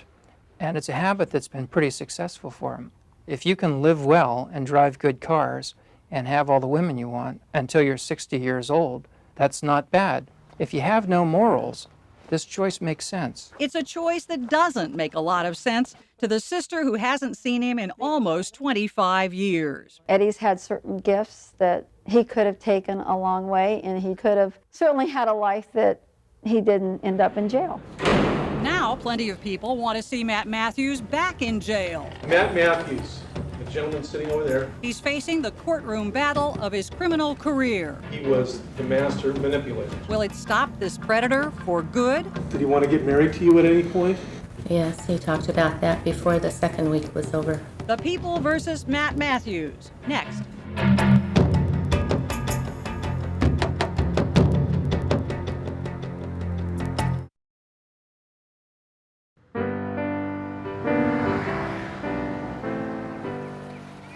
Good morning, you ready? There's a lot of excitement in the neighborhood. It's been the buzz of the neighborhood. Marie, come with us. We've been waiting for this for about 2 years now. Just another day in paradise, right, kids? His neighbors in Monarch Summit gleefully admit they can't wait to see a humiliated Matt Matthews Let's go. finally face the music in court. Hi. Join the group. Everybody's here. Hi. Everybody's here. Hi there. How are you? Nice to see you. Over the last few months, they've turned out in force for his every legal proceeding. Kuykendalls are here for the first time, I think. Just to make sure he knows exactly what they think of him. We're kind of a bunch of nice people, and we just are very uncomfortable having a known felon living up on our hilltop. We just want to see him get his just desserts. And so do the 8 ex-girlfriends who have been convinced to come forward. Does Matt have anything he wants to say to the women who might be testifying? A result both of extensive publicity Are you Mr. Wonderful? and the tireless efforts Sound like Walt Swanitzer. of Matt's adversaries, including his vigilant neighbor, Patty Tiernan. When I saw him with a woman, if I saw her car, I would get her license number, and I would call that to Jerry. That's Jerry Franklin, the DA 150 miles away in Santa Barbara. Just so this person could be warned? And he would call them. Is it really too strong at this point to say that you've become a little bit obsessed with this man? No. Focused is the word I would prefer. But the defense calls it something else, harassment. Your contention basically that your client is the I have victim no here? comment to make except in the courtroom. Mr. Matthews have anything to say? Absolutely nothing to you. The cantankerous Marshall Schulman is a locally prominent criminal lawyer. Keep your head up. You did nothing wrong. There's no reason. You did No. nothing wrong. I know. How can Matthews afford him? No problem. His latest girlfriend, real estate agent Jane Jones, posts his bail and bankrolls the defense. He's able to manipulate very intelligent and bright people who happen in this case to be women, giving up their money. As the trial begins, prosecutor Jim Marion describes Matthews' methodical MO. At one point in time, he's seen 5 different ones at the same time. It's pretty good for somebody who's almost 60. The defense maintains that while Matthews is no Boy Scout, I'm dealing with a client that is not a perfect individual. his ex-girlfriends share the blame for their predicament. These people all knew what they were doing, willingly did it, closed their eyes to reality. Not so, according to Deanna Petrucco and the 7 other women, whom 48 Hours has agreed not to identify. He answered a singles ad that I put in Orange County Weekly. One by one, as they take the stand, from Deanna He was teaching an elderly gentleman to fly his Learjet. to the others, He had worked for the Pittsburgh Steelers as a football player. the jury hears a breathtaking litany of tall tales. His crew went to help the victims of the Oklahoma bombing. He delivered approximately 53 babies. He had a BS from Michigan. BS. He was an equestrian rider. He was a hazmat specialist, a military pilot, had to eject out of a plane twice. The women say they believed Matt Matthews because they had no reason not to. And when he said he loved them, they believed that, too. He told me he loved me within the first week. Did he want to get married to you at any point? He talked about that before the second week was over. And because by then they all loved him, they were more than willing to help. He said he had been working on this big construction job. When he started asking for money. But right now he was short. Do you have an idea approximately how much money you lent Matt Matthews? $8,000 or $9,000. $1,900 or $2,000 he needed for a mortgage. $2,500 for the dental implants. But no one lent Matthews as much money as this girlfriend, I care about him very much. whom the prosecution portrays as an unknowing victim in the making. Did you help Matt Matthews purchase a house? Yes. $336,000 he owes you on that house. As of today, yes. The defense says Matthews actually wanted to buy the house himself and use the equity to pay back the women he owed. So why didn't he? He's been hounded by a person who has a vendetta, The person, Santa Barbara DA Jerry Franklin. a person who has made Mr. Matthews' life unbearable. And who, Matt's lawyer claims, thwarted those payback plans by spreading the word about Matthews' past. Furthermore, the defense argues, at least one woman actually wanted him to keep the money. Don't worry about the money. I don't need it, and I can do fine without it. She told him so in a phone message 3 years ago, and he saved the tape. I just wish that things were different. But the ex-girlfriend sounds distraught. I would do anything to make them different, but I obviously can't. The tape is painful to hear. I love you, and I have to admit that I feel more alone with you than I have ever felt in my whole life. And prosecutors say all it really proves is just how heartless Matt Matthews is. Why does he keep it? He keeps it because he's going to use it against her if he has to. There's no other reason to keep a tape like that. He doesn't leave people unscarred. That's the message Deanna Petrucco and past victims like Carrie Rogers hope the jury has heard. He just continues to do it and get away with it. I feel really strongly about this. I want to nail him. Now Deanna and the others can only wait. I understand the jury has reached verdicts. Judgment Day for Matt Matthews. Would you hand all of the verdict forms to my bailiff? Next on 48 Hours.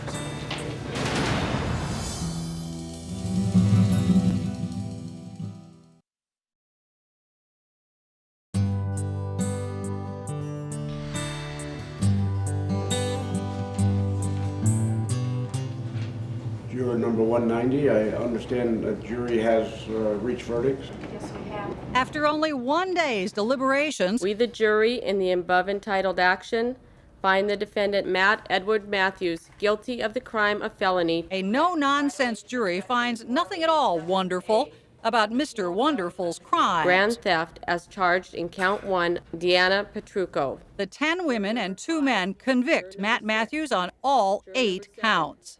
6 counts of theft, 2 of attempted theft. Juror number 10? Yes. Juror number 11? Yes. Juror number 12?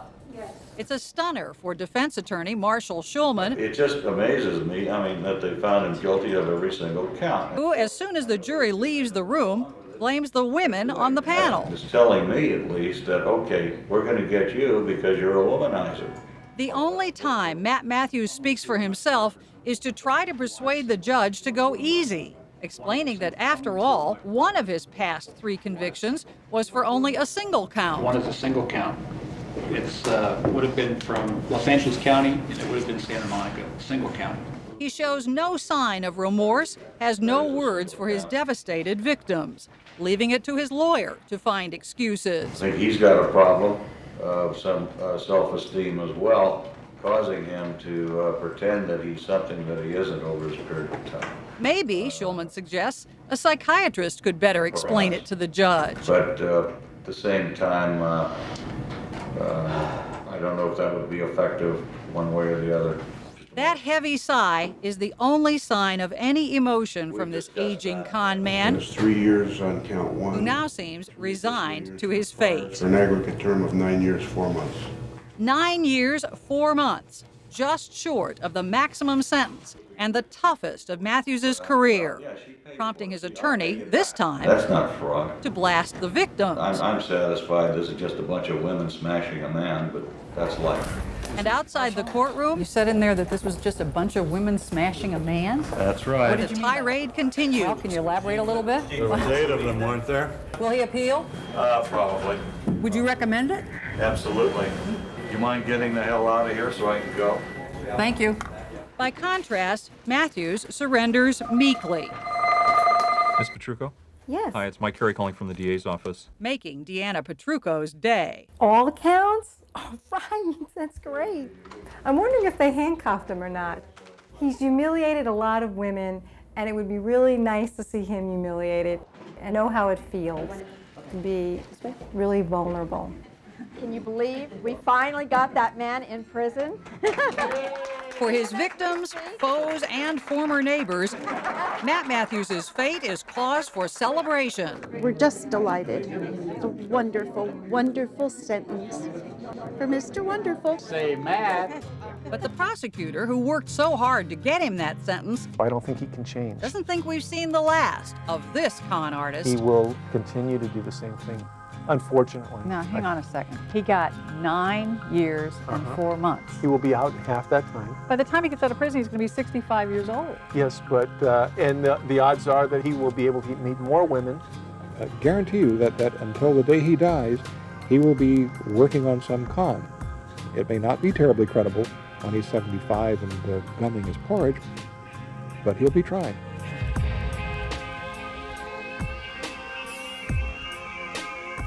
Clearly, this is one story that may leave a lot of good and decent women feeling somewhat vulnerable. What to do about it? Experts in law enforcement say if someone you're seeing gives you a reason for suspicion, if your gut tells you something just isn't right, don't hesitate to check him out. And especially if he starts asking you for money, then you may even want to hire a private investigator. If you're afraid that might ruin the relationship, the professionals say chances are your partner will understand that you were just trying to protect yourself, and he's likely to forgive you. That is, if he truly is your Mr. Wonderful.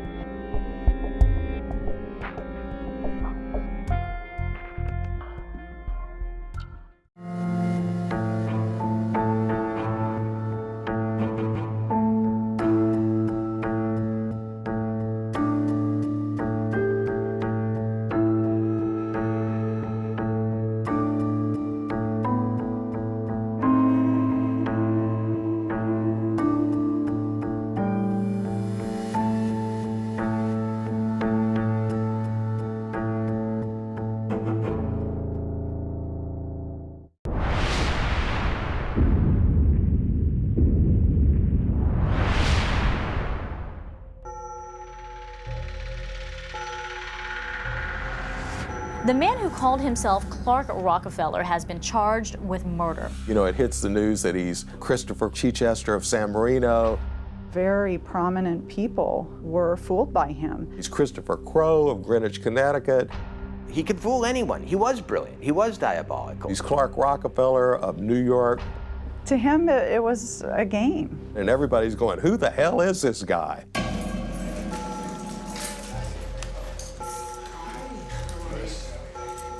Because we always start this way with an interview. Could you introduce yourself saying, I am? No, everybody knows who I am. Well, who are you? I don't think everybody does know who you are. No. Why is that so hard for you to say your name? Because so many persons know me under different names, and I don't want to make anyone uncomfortable. When a Rockefeller appeared in my life and wanted to be my friend, it was, well, look at me now. You know, this isn't a story that makes me look that great. I'm Walter Kern. I was a friend of Clark Rockefeller's, or the guy who called himself Clark Rockefeller. An Amber Alert has been issued for a girl abducted in Boston. One day I turn on the news, there's Clark Rockefeller's picture. There is still no sign of Clark Rockefeller and his 7-year-old daughter, Ray. Rockefeller abducted his daughter during a supervised visit in... And I thought, oh boy, he finally snapped. We do not know who this man is. He's not Clark Rockefeller. A few days later, the Rockefeller family came out and said, he's not one of us. There is no record of any Clark Rockefeller as a descendant of John D. Rockefeller. I was like, what? The mystery man, who took on that very famous last name, is now in police custody. Tell me who you are. Well, I'm sick of this bull. I've been dealing with this all week. Tell me who you are. Clark Rockefeller? No, you told me you are not Clark Rockefeller. Clark Rockefeller doesn't exist. I don't think there is a real person under there. I don't think he even knows who he is. Who are you? I can't tell you. Why? Can't tell you. Because you've done something that somebody's looking for you for, right? Drip, drip, drip, the details came out as to who he really was. Los Angeles homicide detectives identify this man as Christian Gerhardsreiter from Bergen, Germany. When he was busted for kidnapping his daughter, that blew the lid off of a 30-year con. All these other identities come to light. It turns out he's wanted for questioning in this homicide case. John Soas and his wife Linda vanished in 1985. Linda was never seen again. Years later, the bones of John Soas were discovered in the backyard of the house where John and Linda had lived with a mysterious boarder named Christopher Chichester, who later became Clark Rockefeller. What should I call you? Gee, that's always a good question. I don't know, Aaron. What would you like to call me?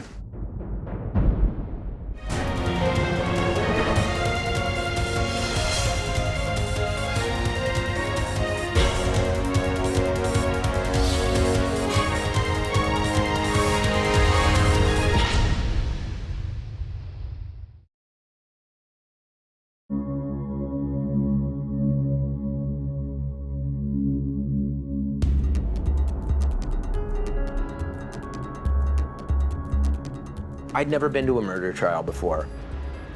You know, imagine me. One of my best friends is the defendant at the first murder trial I get to go to. Good morning, ladies and gentlemen. Somebody who's fooled me for years. Exactly 28 years ago, Linda's family reported Linda and John missing. I'm a journalist and a novelist, so you'd think that I was the kind of guy who would see through someone like him. The fact was I never did. He was very secretive. But now, witness after witness was coming up and giving evidence about what was really going on, and that the person I knew was actually hiding from a murder the whole time, and that a lot of what I thought were his eccentricities, his concerns about privacy, his concerns about security, all of these things suddenly took on a whole new meaning. America has long been the land of opportunity, and in 1982, there were few places more inviting than San Marino, California, an opulent suburb of Los Angeles that felt like a small town. It was a sort of an Andy Hardy existence. Like a wealthy Mayberry? Well, that could be. And the perfect setting for English royalty. You knew him by what name? Christopher Chichester the 13th. The 13th 13th Baronet of England, yes. The 21-year-old baronet had a posh accent and old-world charm and made sure that he was properly introduced. He was at Church of Our Savior a lot. Well, it's the oldest church in the area. And the most prestigious, the perfect place to charm his way into San Marino high society. And he was passing out hymnals, going to the free lunches and joining the city club and meeting all the regulars. Vanity Fair reporter, 48 Hours consultant, and author of The Man in the Rockefeller Suit, Mark Seal. He was handing out business cards that said 13th Baronet of Chichester, and it had the crest, and he would hand out a business card and kiss the lady's hands. And pretty soon he's a member of the community. So much so that he started making elaborate plans for the city, none of it setting off any alarms among the trusting folk. I remember Chris coming over and saying, I can get a chapel. We have a chapel on our property in Europe, and I'll have it sent over. And did you believe him? Chichester Cathedral, no less. Right, but did you believe him at And the time? I thought, fabulous, that will look so perfect right here. Police say that you are a con artist, a con man. Now, what who do did you I call con? yourself? Who did I con? If not a con artist, what would you call yourself? Steve Brodrowski is an absolute literary genius. He came up with the word confabulator. Confabulations, harmless inventions of fun that don't really hurt anyone. So you don't believe you hurt anyone? I don't think so. It was through friends at church that Chris Chichester reportedly met wealthy divorcee Ruth Soas, better known as Dee Dee. Dee Dee had a small guest house in the backyard of her San Marino home. Legally, she wasn't allowed to rent it out, but the 65-year-old had been running out of money. So when she let Chichester move in, it had to be their secret, something that suited her new tenant just fine. No one ever knew what house he lived in. He told me he was living on the second house from the corner on Lorraine and West. He told me he lived on the corner. But all the while, he lived here in this guest house, where authorities believe he turned from con man to killer. John Soas, Dee Dee's adopted son, and Linda, his soon-to-be bride, were low on money. They moved into Dee Dee's house. Christopher Chichester is living in the back in the guest house. John is a computer nerd, Star Trek fanatic. Linda's 6 feet tall, a strawberry blonde artist who loved horses and painted fanciful unicorns. While the young con man was living in their backyard, John and Linda got married and made plans to move out on their own. For more than 2 years, Dee Dee, John, Linda, and Chichester seemed to have coexisted without a peep. Did she ever express any concern about the tenant? Nothing. Linda's best friend, Sue Kaufman. But your memory is that she thought he was creepy. Yeah, or just kind of like, just unsavory, like she didn't want anything to do with him. Tell me about John and Linda. How well did you know them? I didn't. Well, I mean, I knew them sort of, but not Well, really. you were living in that guest house for almost 2 years while they were living with John's mother. Yeah, they didn't talk to me. At all? Not really, no. It was early February 1985 when something very strange happened. John and Linda Soas disappeared. At first, no one was really worried. Just days before they vanished, Linda told several people that she and John were going off on a secret government mission to New York. Did Linda tell you what government agency was hiring her husband? She just said the government and it's top secret and I can't tell you anymore. At any point, did Linda seem worried about this trip to New York or about this job that her husband was offered? She didn't say how he got offered the job? No, that's what's, you know, in hindsight, it's like, why didn't I ask more questions? But I didn't know she was going to disappear. The real story wouldn't come out until 28 years later, when the state of California put Chris Chichester, also known as Clark Rockefeller, on trial for the murder of John Soas. The prosecutor believes he also killed John's wife, Linda. Ladies and gentlemen, the evidence will show you that John and Linda Soas are dead. I don't think it was murder he was interested in. It was getting away with murder. You know, he was a fan of Hitchcock and film noir. He was steeped in the literature and the cinema of murder. The power to kill can be just as satisfying as the power to create. And a lot of these movies he saw have a plot in which somebody who thinks they're very smart commits the perfect crime. And it makes fools of everybody else because they get to go forth with a secret that no one else will know. Aaron, don't put any words in my mouth. And efforts to get to that secret are met with resistance. Judy, we gotta stop this. I mean, the police. Whenever I got a little too close, he tried to get 48 Hours producer Judy Ryback to stop me. You know, you gotta stop that, Aaron. It's too adversarial, Aaron. Judy, let's discuss that. And even tried to walk out. Unfortunately, Aaron, we gotta stop it. It's not going the way I had hoped. But I kept him in his chair long enough to ask, did you kill John Soos?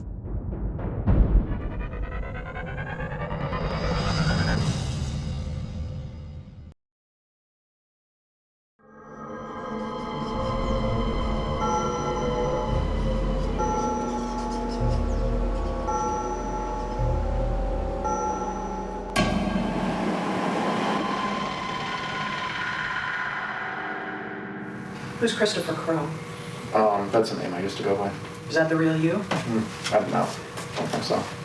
You don't think so? Yes or no? No, it's a name I used to go by. sometime in May 1985, 4 months after Linda and John Soos vanished from San Marino, Christopher Chichester did the same. About a month after that, 3,000 miles away in Greenwich, Connecticut, Christopher Crowe appeared, once again in church. He gravitates to the most exclusive Episcopal church there, Christ Church, and he's passing out hymnals and meeting the locals. Author Mark Seal. He was very smart to launch his lives at churches because, you know, people at churches tend to believe. He meets the minister's son. Chris Bishop is an aspiring filmmaker, and they became friends. 27 years later at the trial, Chris Bishop took the stand to describe the man he knew as Chris Crowe. What projects was he working on when you met him? According to Chris, he was the executive producer of the new Alfred Hitchcock Presents series. In the 1980s, the classic series from the 50s was remade. And sure enough, there was a Christopher Crowe in the credits. Of course, it wasn't this Chris Crowe, but no one seemed to question the 24-year-old story. He had studied up on whatever he was trying to do, enough to get away with it. Nor did anyone question him when 2 years later, the television producer evolved into a bond trader on Wall Street.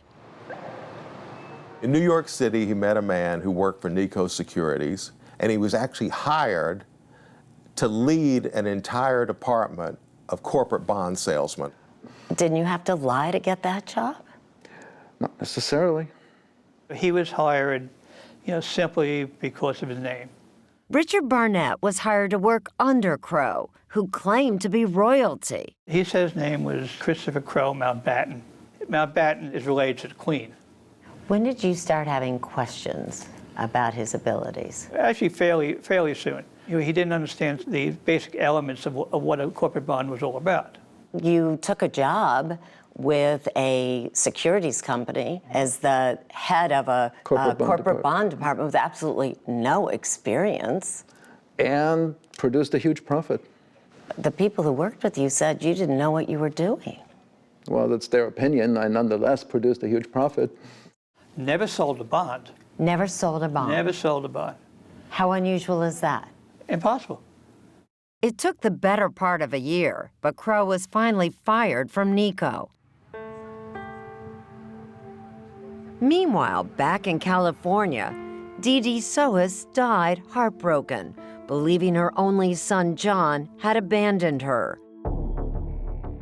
Shortly afterward, Chris Crowe of Connecticut did something that would eventually put Chris Chichester of San Marino back on the radar in connection with the Soos disappearance. When he said, hey, I've got this pickup truck. It was a production vehicle on a movie that I made.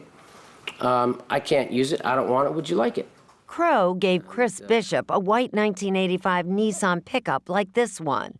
But when Bishop went to register it at the DMV, there was a problem.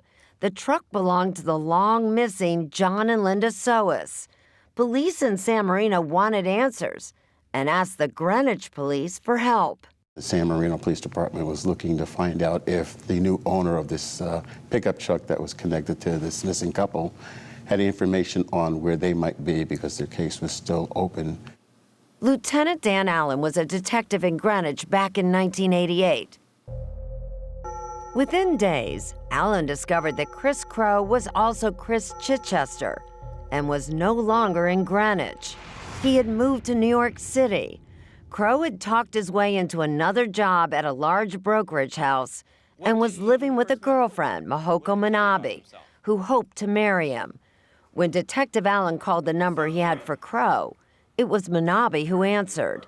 He said that he was detective with the Greenwich Police. And that's when she said, he's not here. So you leave him a message, and she said she would. But over the next few days, with his girlfriend's help, Crow kept dodging Allen. If you had nothing to do with the death of John Soas, why wouldn't you talk to Detective Allen? Because Detective Allen never contacted me. He contacted Mahoko. He never gave her a reason for the contact, did he? But you knew what they were there for. No. Oh, you had no idea? How would I know? But here's what Mahoko Manabe said at trial. He told me that next time he called, that, he wasn't there and that I didn't know where he was. He had told her, I wasn't a police officer, I wasn't a detective, I was a hitman out to kill him. And she believed that? And she believed that. Now that Crow knew that the police were onto him, it was time, once again, to disappear, leaving Allen at a dead end. Did you ever meet him face to face? No. Did you ever talk to him on the phone? No. Fairly soon after Detective Allen's call, we moved to another apartment. He grew a beard. I helped color his hair. He never came out of the building at the same time. He always walked down different sides of the street. Whose idea was it to do all this? It was his idea. Crow laid low for about 3 years. And in that time, a Rockefeller was born. According to Mahoko Manabe, they went out to a restaurant and he couldn't get a reservation. And so he just said, Rockefeller. My name's Clark Rockefeller. Suddenly a table appeared. The name worked its magic and would work its magic from that point forward.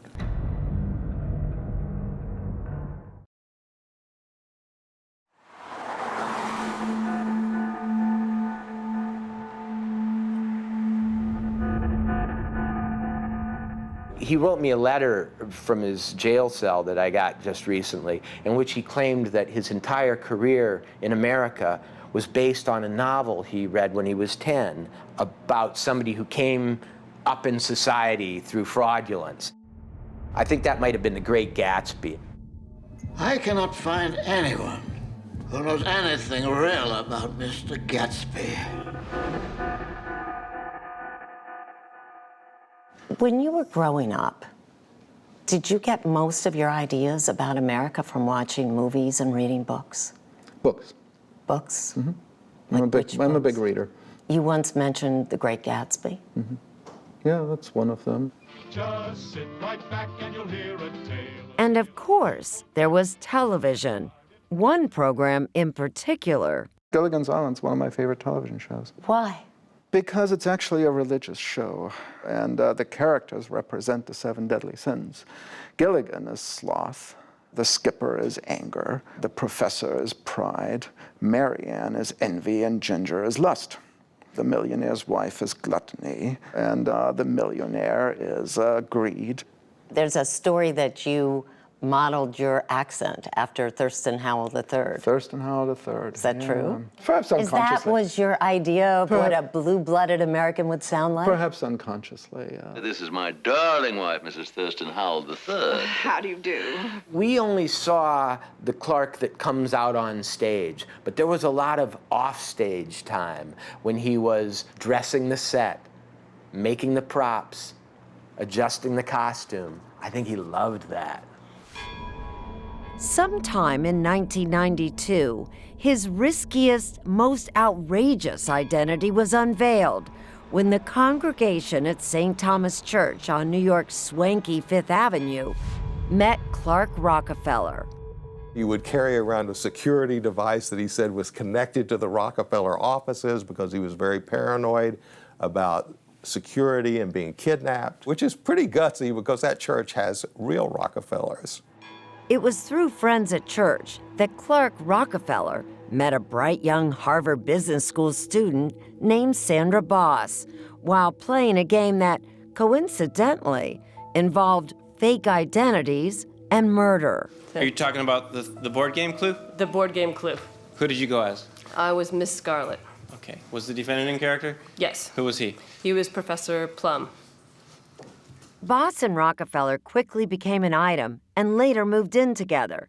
She says she simply accepted his odd and eccentric behavior. He refused to set foot on the soil of Connecticut because it was an evil state and that was where his parents had died. So even if we had to drive between Boston and New York, he would not actually allow stops in the state of Connecticut. What about to use the restroom? That was not done. One waited. While a Rockefeller courted his soon-to-be wife in New York, back in San Marino, the mystery of John Soas's disappearance was about to take a sharp turn. The owners of Dee Dee Soas's house at 1920 Lorraine decided to put in a swimming pool.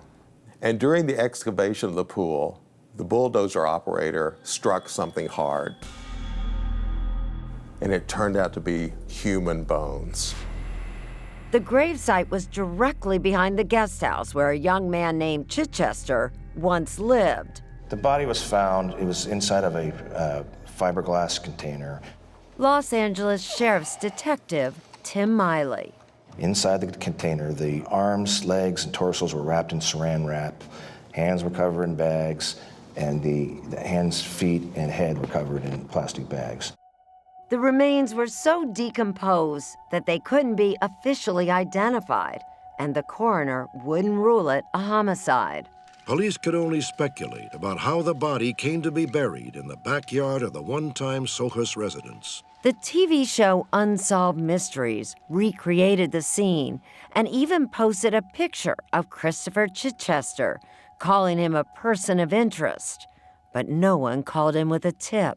And when they didn't get anything back from that, then the case just went cold again. But who was then the main person of interest at the time the body was found? They were looking at both Linda Soas, the wife, and Christian Gerhard Schreider.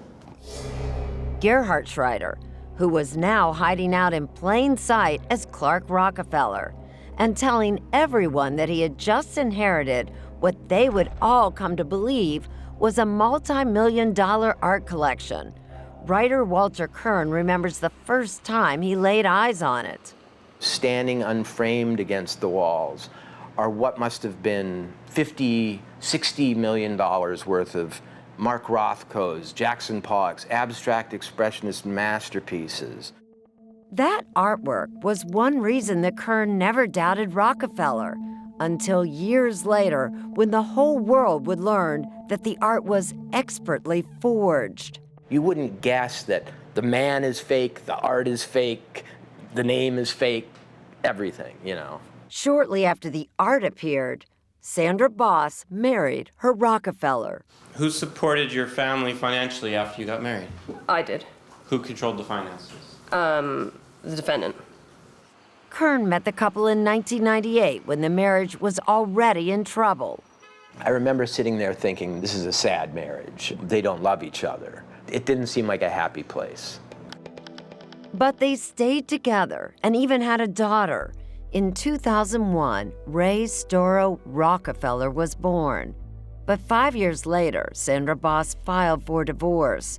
And when things got contentious, her husband's con finally unraveled. I found out in August of 2007 that he was not Clark Rockefeller. She hires a detective, and he goes, "We can find absolutely nothing on this individual. We don't know who he is." It was like he had materialized out of thin air. He called me up around Christmas time and he said, I just lost my daughter in a divorce. Well, I don't think I'm ever going to be able to see her again. My wife's taking her to England. An Amber Alert has been issued for a girl abducted in Boston. Police say she may have been taken by her father. On July 27, 2008, FBI agent Tammy Hardy got a call from headquarters that a Rockefeller living in Boston had kidnapped his 7-year-old daughter during a supervised visitation. The social worker tried to prevent it when he was dragged by the vehicle and was injured during the course of the abduction. There is still no sign of Clark Rockefeller and his 7-year-old daughter, Ray.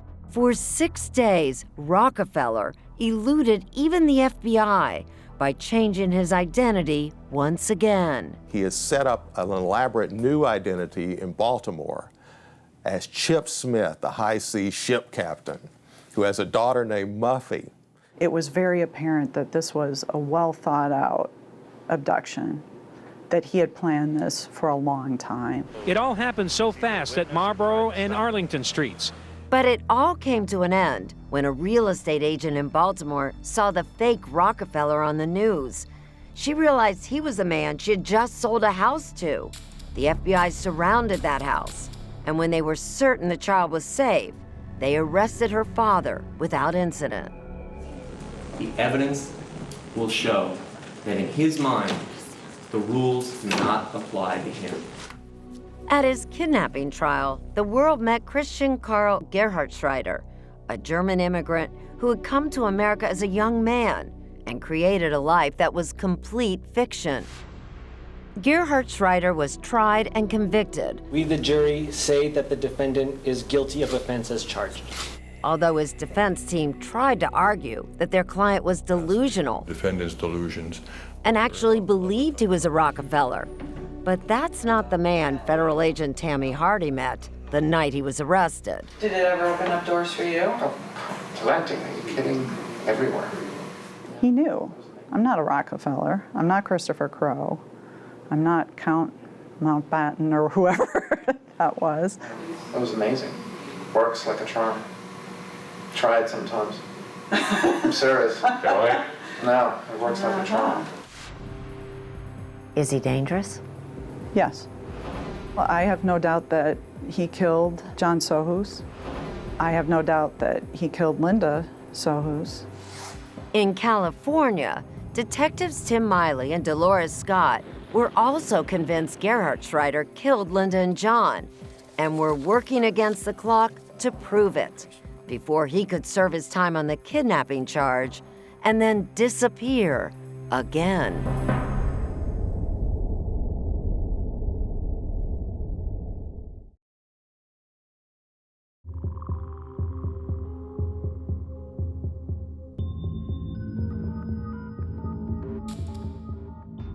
Unmasked at last, Christian Gerhardschreider now has a new identity.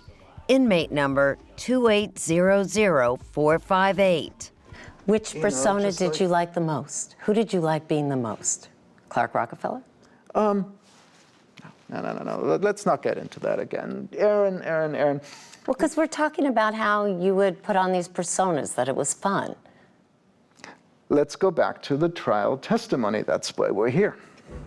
Gerhardschreider, a.k.a. Clark Rockefeller, was serving a 4 to 5 year sentence for kidnapping his daughter when he was suddenly on the move again, hauled from a Massachusetts prison to a California jail, where he would now face charges for the murder of John Sohus. LA County Sheriff Detectives Tim Miley and Dolores Scott led the cold case investigation. Did you know what you were getting into when you first started this investigation? No, we had no idea how bad it was, how difficult it was going to get. It took 4 years, 4 years of our lives, right? Yeah. The detectives had to determine exactly how John Sohus died. The problem was, all they had to work with was the victim's skull, and it was in pieces and had to be reconstructed by a special lab in Hawaii. This is where the facial bones would be, but we'll never know That's when forensic pathologist Dr. Frank Sheridan was finally able to determine how John Soas had died. He had been viciously bludgeoned. How do you know that? How can you tell? Partly is based on looking at the edges of the fractures, the dark appearance. Dark edges, says Dr. Sheridan, mean the fractures occurred at the time of death and not when the body was unearthed. The decomposing scalp blood can sink down into the fracture lines, and that's one of the indicators that these fractures occurred shortly before death. How many times do you think John Soas was hit here? In this area here, I believe at least twice. It takes a fairly fair amount of force to cause this kind of injury. But now, how to prove the killer was Gerhard Schreider? Soas was buried just feet from the guest house where Gerhard Schreider once lived, and his body wrapped in plastic bookstore bags traced to colleges that Gerhard Schreider had attended. Yet no DNA, no fingerprints belonging to the defendant were found. But you have to understand that obviously the bags and the body have been underground for 9 years, and dirt just decomposes everything. Right, but you've got a jury that might say reasonable doubt. All we can do is put on the best case we can. In an LA courtroom in March of 2013, Christian Gerhard Schreider went on trial for the murder of John Soas. We are on the record of the matter of the People versus Gerhard Schreider. Did you kill John Soas? No. Did you kill Linda Soas? No, absolutely not. She's around somewhere. You believe she's still alive? Absolutely. Gerhard Schreider's defense is that Linda Soas is the one who killed her husband and is alive and hiding from authorities. The proof? These postcards in Linda's handwriting that were sent to her family and friends from Europe after she disappeared. But to Walter Kern, this was classic Gerhard Schreider. The postcards were such an ingenious move. You know what I mean? Your common murderer doesn't try to cover a crime that way. Like a scene from a Hitchcock thriller, Kern says, the defendant carefully concocted the couple's disappearance. To me, one of the most convincing pieces of evidence was the stories they told about going off on a secret mission. Going off on a secret mission was a Clark idea. Now, obviously, that was to prepare people not to look for them, to prepare people for their absence. But even after nearly 3 decades, Linda nor her body have been found. Isn't it possible that Linda's out there just under a different name, doing what Chris did? No, everything points to her being deceased. Detective Miley says that Linda couldn't have sent the postcards. DNA taken off the stamp doesn't match Linda's, but it also doesn't match the defendant.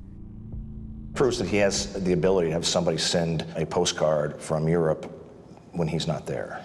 John Soas' younger sister Ellen attended the trial every day and says there is no way that Linda would have killed her brother. Linda and John, if you could have seen them together, it would be very hard for you to believe that she would have done anything to hurt John. Ellen says there's far more evidence that points to Gerhard Schreider. All the things that I learned about how he changed identities, trying to sell my brother's truck, covering up all of these things. Gerhard Schreider says Dee Dee gave him the truck. You don't believe that? No. She didn't touch the bedroom that they had slept in. All of his stuff and Linda's stuff was left untouched.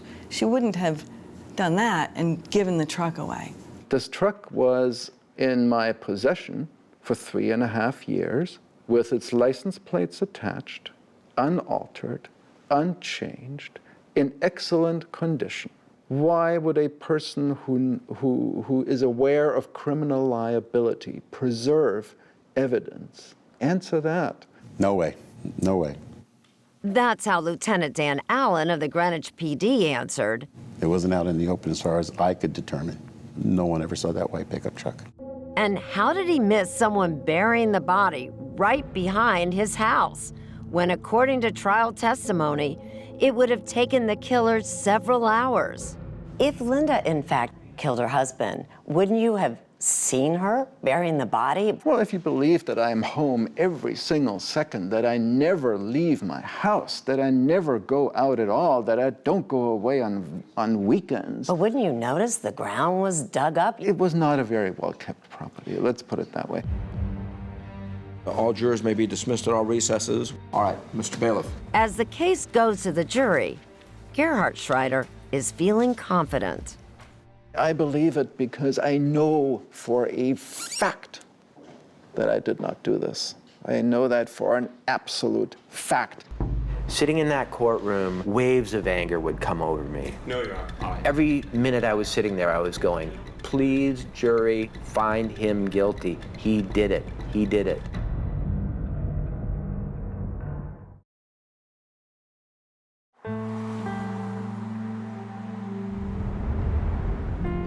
As a packed courtroom gathered to hear the verdict in the murder trial of Christian Gerhard Schreider, the man who once called himself Rockefeller looked confident, while the prosecutor, Habib Balian, seemed nervous. He'd conned so many people for so many years. You always worry that, okay, this might be his one last con and he's going to escape justice.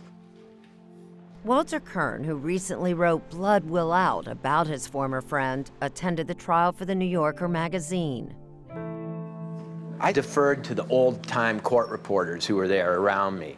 And I said, so what do you think is going to happen? And they said, oh, he's going to get off. And I, well, why do you say that? Oh, the evidence is so circumstantial. One of the victims is missing. She might still be out there. Maybe she did it. They can't establish a motive. These people had me convinced that, you know, this was going to be Clark's greatest magic trick. Alan Soas and another brother, Chris, were just as worried. I was very worried that those key pieces would be enough to create doubt.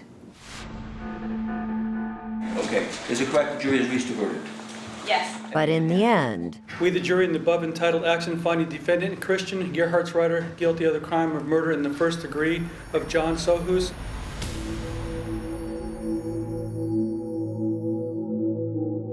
I started to cry because we finally got justice. but it's a bittersweet victory because a painful question still remains. Where is Linda Soas? Do you believe then that Christian Gerhard Schreider also killed Linda? Yes. Yeah, I believe she probably met a similar fate to my brother. Do you think we'll ever know what happened to Linda? Not unless he decides to confess. I was curious how the jury felt about Linda and had the opportunity to ask the foreperson. Did you feel Linda had anything to do with it? I didn't. So did you believe at the end of the trial that if Christian Gerhard Schreider killed John, he probably killed Linda too? Yes. Do you think we'll ever really know what happened to Linda Sohus? I hope so. Los Angeles County Sheriff Lee Baca. Was justice done in this case? Yes and no. There's no real justice in a murder case. You'll never bring back a victim, but we're happy we solved this case. And the ingenuity of the homicide detectives and all their colleagues on the federal and local level are to be cheered for this. Your Honor, I can only say once again that I want to assert my innocence and that I firmly believe that the victim's wife killed the victim. That emptiness is evil. It's that lack of feeling, using everybody as a tool, everybody as a way to get your will, is as close to a definition of evil, as monstrousness as I can come to. You really think he's a monster? I think he's a monster. I think he's a monster. The defendant shall receive the sentence for the crime of first-degree murder as dictated under the law, which is a sentence of 25 years to life. Yep. The day I spoke with Gerhard Schreider, he had just been sentenced. I can't speak for the jury's decision. Half of them were probably too stupid to understand reasonable doubt. The other half were probably too lazy to even think about what's been presented and just wanted to get out of here. This will be overturned. Make no mistakes about this. So it's just a minor inconvenience until then. That's all it is.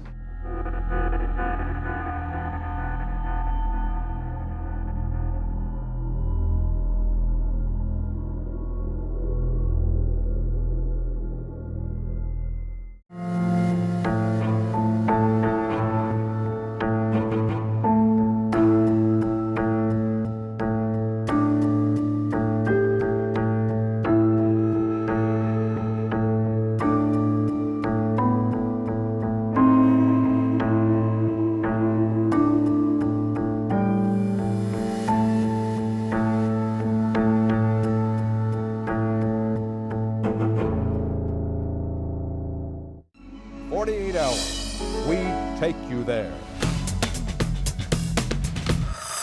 David's life seems like a fantasy. He seems to be able to go anywhere, do anything. A master imposter with more than 20 identities. He has to probably be one of the biggest con men in the history of the United States. He infiltrated the FBI, joined the Army as 7 different people. I've been in places that no one should have had access to. And he got by with it. He posed as a sheriff's deputy. He may always lie to you. Yes, he might. Emergency room technician, a military investigator. Without him, I never would have seen any justice. Even an attorney. He got me out of jail. I guess that kind of makes me the Robin Hood of con men. He does fly from tall building to tall building, seeing whom he can save. Peter Van Sant investigates. Is this man a hero running to do good? You saved a cop's life. Yes, I did. Or a coward running from his past? Ask any one of his 6 wives. He is a liar, he is a con, and he is a criminal. Or the children he left behind. He betrayed us to go worry about himself. He hurt me a lot. What price will he pay for living life as the imposter?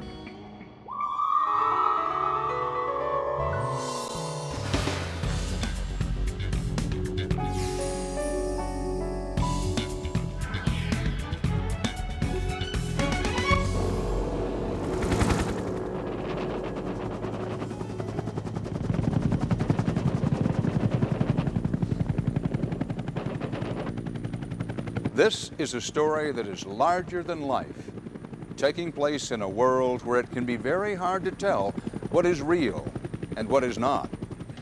We're on the stage of the hit Broadway musical Miss Saigon, larger than life indeed, and quite an appropriate setting for our story about the exploits of a real-life man whose life is a remarkable combination of fantasy and reality. This man plays a whole cast of characters by himself. After all, he is the imposter, creating a world of fake identities and false pretenses, making a career out of being places he doesn't belong. How he does it will astound you, achieving high-level posts in U.S. Army intelligence and security, and that's just for starters. To some, this man is a hero. To others, a scoundrel running from his past, leaving behind a trail of tears and innocent victims, including many women. Peter Van Sant brings you the fantastic story of one man in countless roles, the imposter, turning all the world into his personal stage.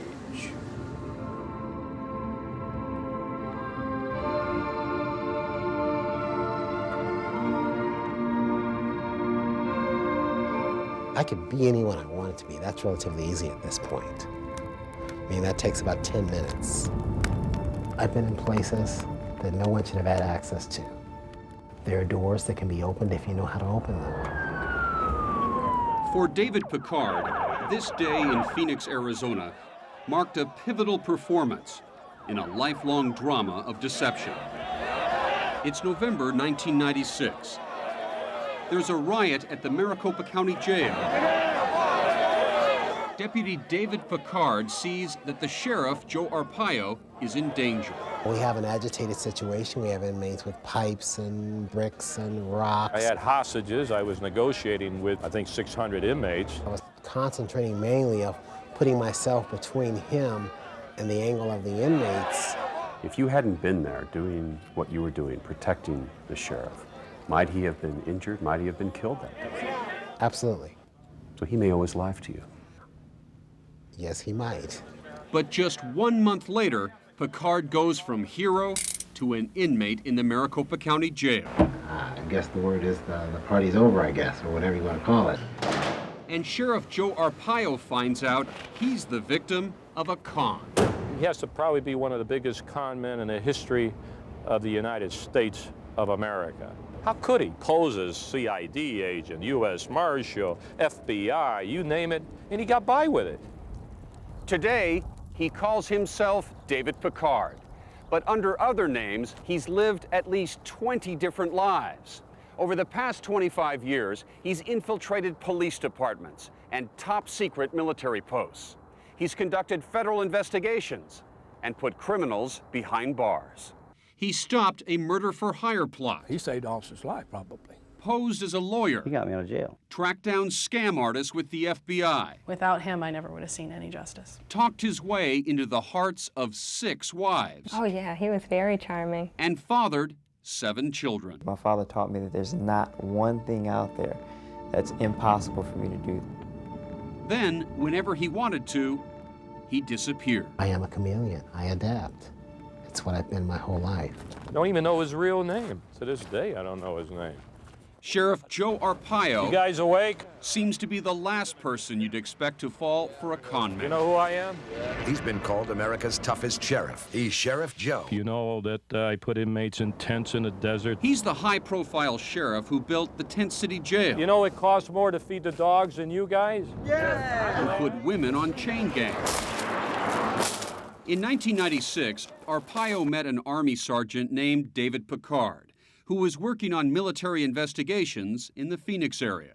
He did come to our office with a colonel. He told Arpaio he could get things done for him, like getting military equipment. I just believed him, and I'm always looking for free equipment. I needed more tents. Where do you think this came from? Joe wanted to build an army. So Arpaio personally deputized Picard. Joe wanted tanks. Joe wanted helicopters. And told his executive officer, Tom Barrett, to set him up with an office and whatever he needed. To my knowledge, we never did a background investigation or anything. Joe walked him through.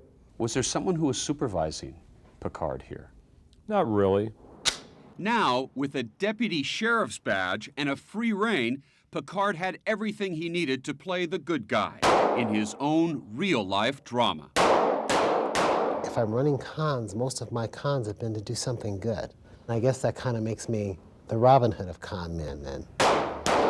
This Robin Hood assembled his own band of merry men to help him, like his neighbor, Joe Thomas. He really started telling me, well, you would make a good cop, you know. For responding on the unknown trouble, they're adding information. They went out together on stakeouts. Well, he had a blue light on his dash.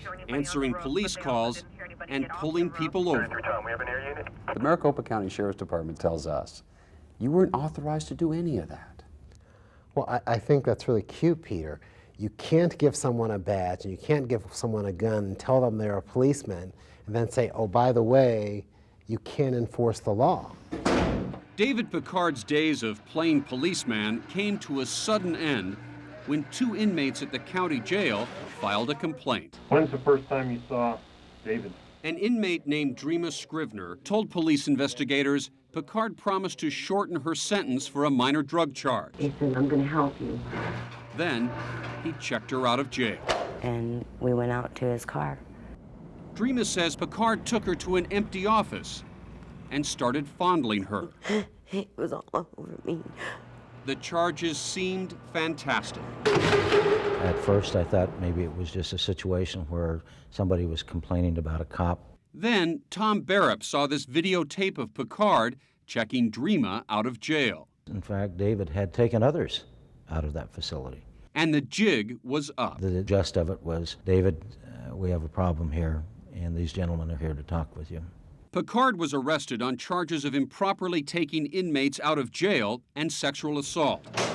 As David Picard was locked inside the very jail he'd been taking inmates out of, Detective John Bruchet unlocked. He's been a lot of people for a lot of years. The secret identities hidden in Picard's past. Wayne Sims, Lawrence Froyo, Kenny Tyler, Eric Lee, Thomas Lamar, Brandon Lee Bailey, David Awney, Michael Sims, Robert Sims, Paul Robert Ritter. What's the name we're going to go by today?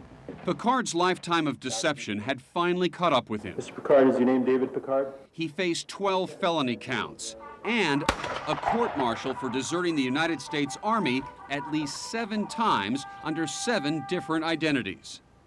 But this is not the end of the story. I don't believe in impossibilities. Later, David Picard orchestrates a grand finale that you won't believe. But first, he's agreed to take us on a journey through his bizarre and remarkable life. I had dreams and I had ambitions and I was going to do great things. He does fly from tall building to tall building, seeing whom he can save. That's next.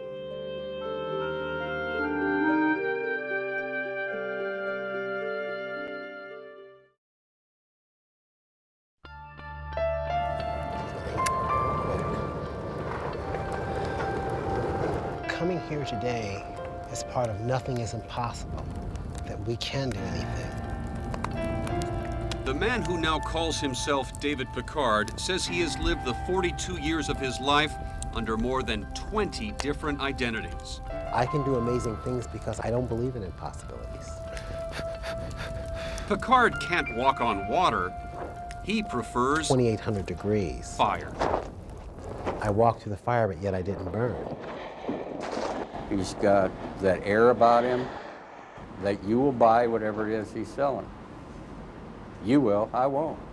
Detective John Bruchet led the investigation of Picard in Phoenix. This one here, he's Brandon Bailey. He has worked on hundreds of fraud cases in his career. Thomas McAfee, that's the day we arrested him. How good a con man is David Picard? The best I've seen. How do you see yourself? Are you one of the great con men of all time? Am I a con man? I don't see it as a con man. I see it as a little boy who made a change and continued to live out that change many years into his life.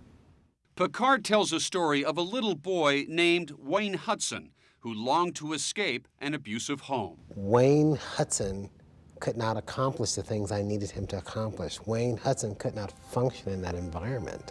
At the age of 14, he says he took the step that forever changed his life. I was learning that the other people that I could become were able to do anything they wanted to do.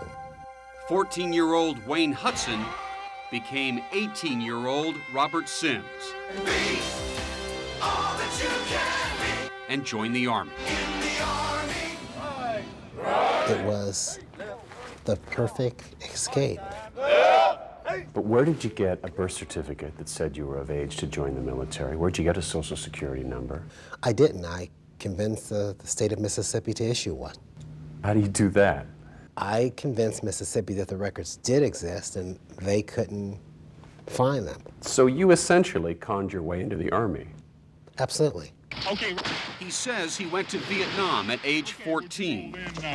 And there, in a place many young men were trying hard to avoid, he found his home. That little boy became someone. And even though I was going off to war, that didn't matter because I was someone. I was going to be like John Wayne. Battle up. But one night, he says, I made the fatal mistake. He was sitting around the fire with his new Army buddies. I told them. You told them? I had snuck in the Army and that I was really just a kid. And they sent me back. And they basically took it all away from me. And then I woke up and said, fine, I'm going to take it back. Within months, he created a whole new identity and once again conned his way into the Army. This time, he was sent to Korea.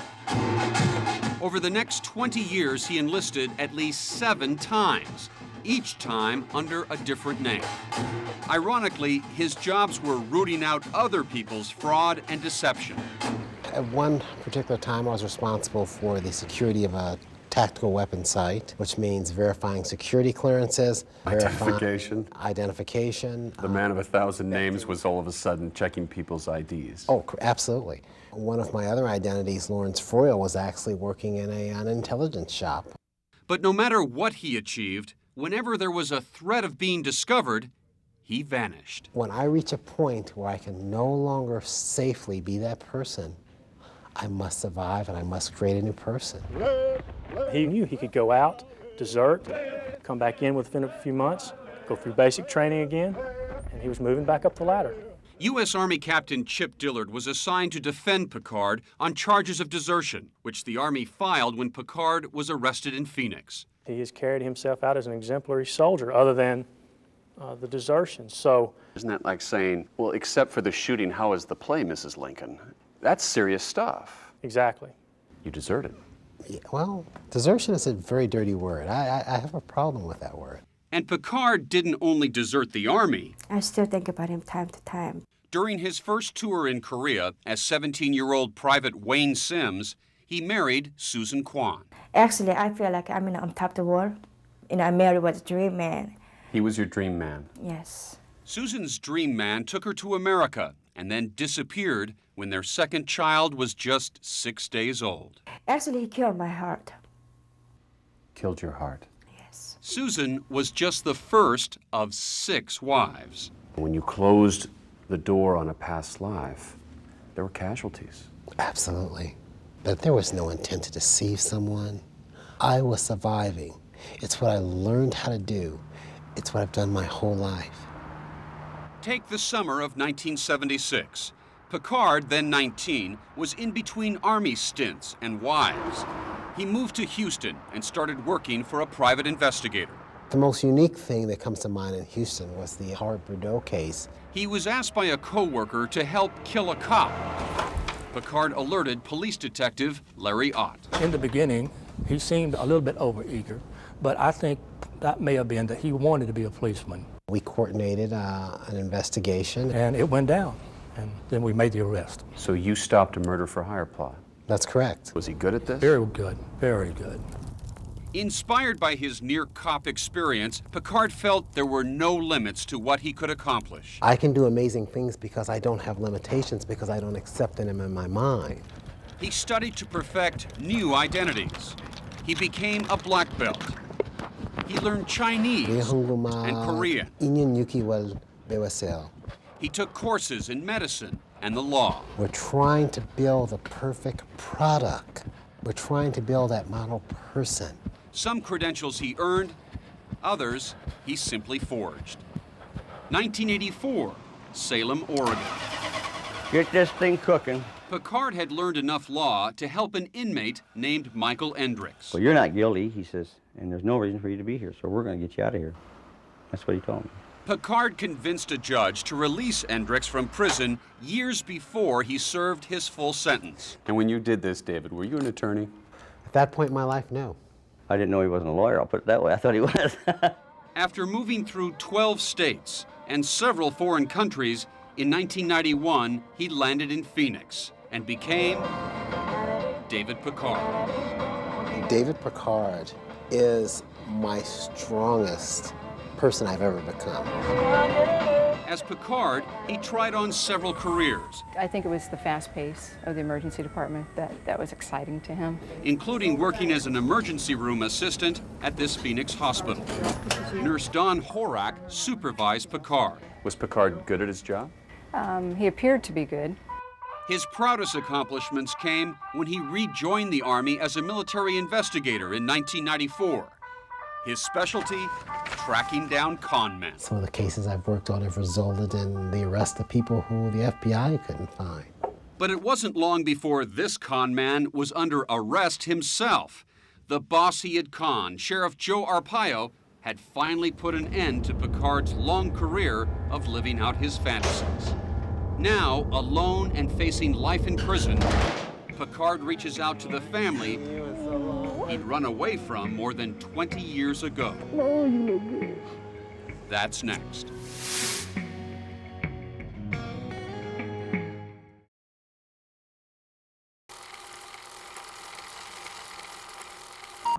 Growing up, David Picard wanted to be like his heroes, Bruce Lee and John Wayne. The Duke, he always did it the right way. Oh, yeah, John Wayne. He wanted to kind of like, save the world. That was his whole dream. His dream became an obsession. He even named two of his children, Bruce and Lee. I think maybe he tried to put fantasy and reality together.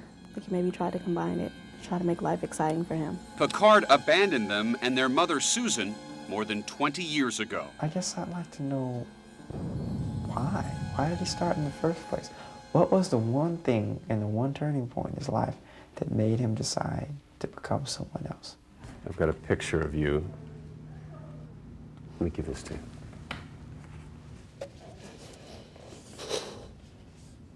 Well, that's that very little boy who had to get away.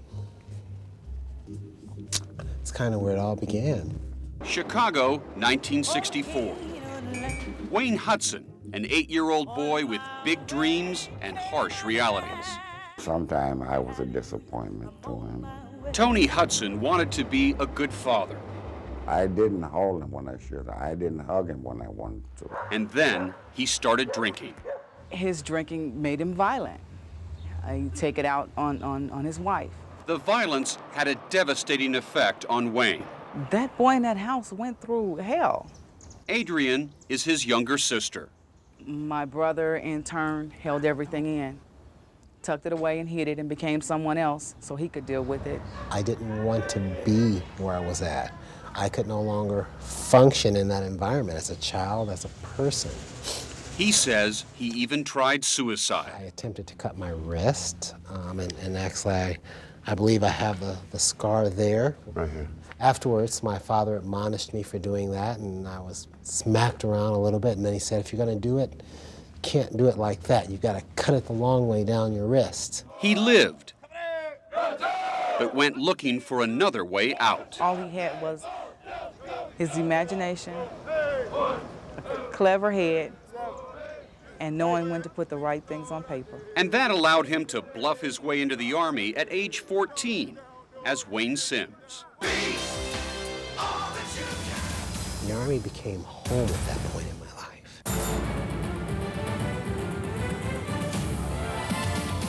He never looked back until today. If I hurt someone, there was no intent to hurt someone. Facing charges that could lock him up for life, he also decides to face his past and the childhood he tried to escape. It's trying to see the things that were left behind and the people's lives that I touched and the people who've grown without me.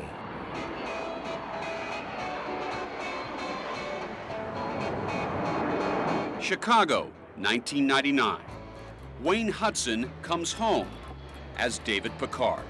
It's unique to see that they're willing to greet me with open arms and welcome me back into their lives after I've been gone so long. I ain't seen you in so long. How you doing? Adrian had no idea where her brother was. God, look at you. So now we've got a 20-year span that he went through alone and I went through alone, and we should have went through it together. And that hurts. But are we watching another performance by a master con? I want to give each and every one of you in this room the chance to ask me anything you want to ask me. Coming up. Why? From the jump, just why? The pain he left behind. When I was younger, I maybe thought that I was a bad person or something, so maybe that's why he didn't want to be around. That's next.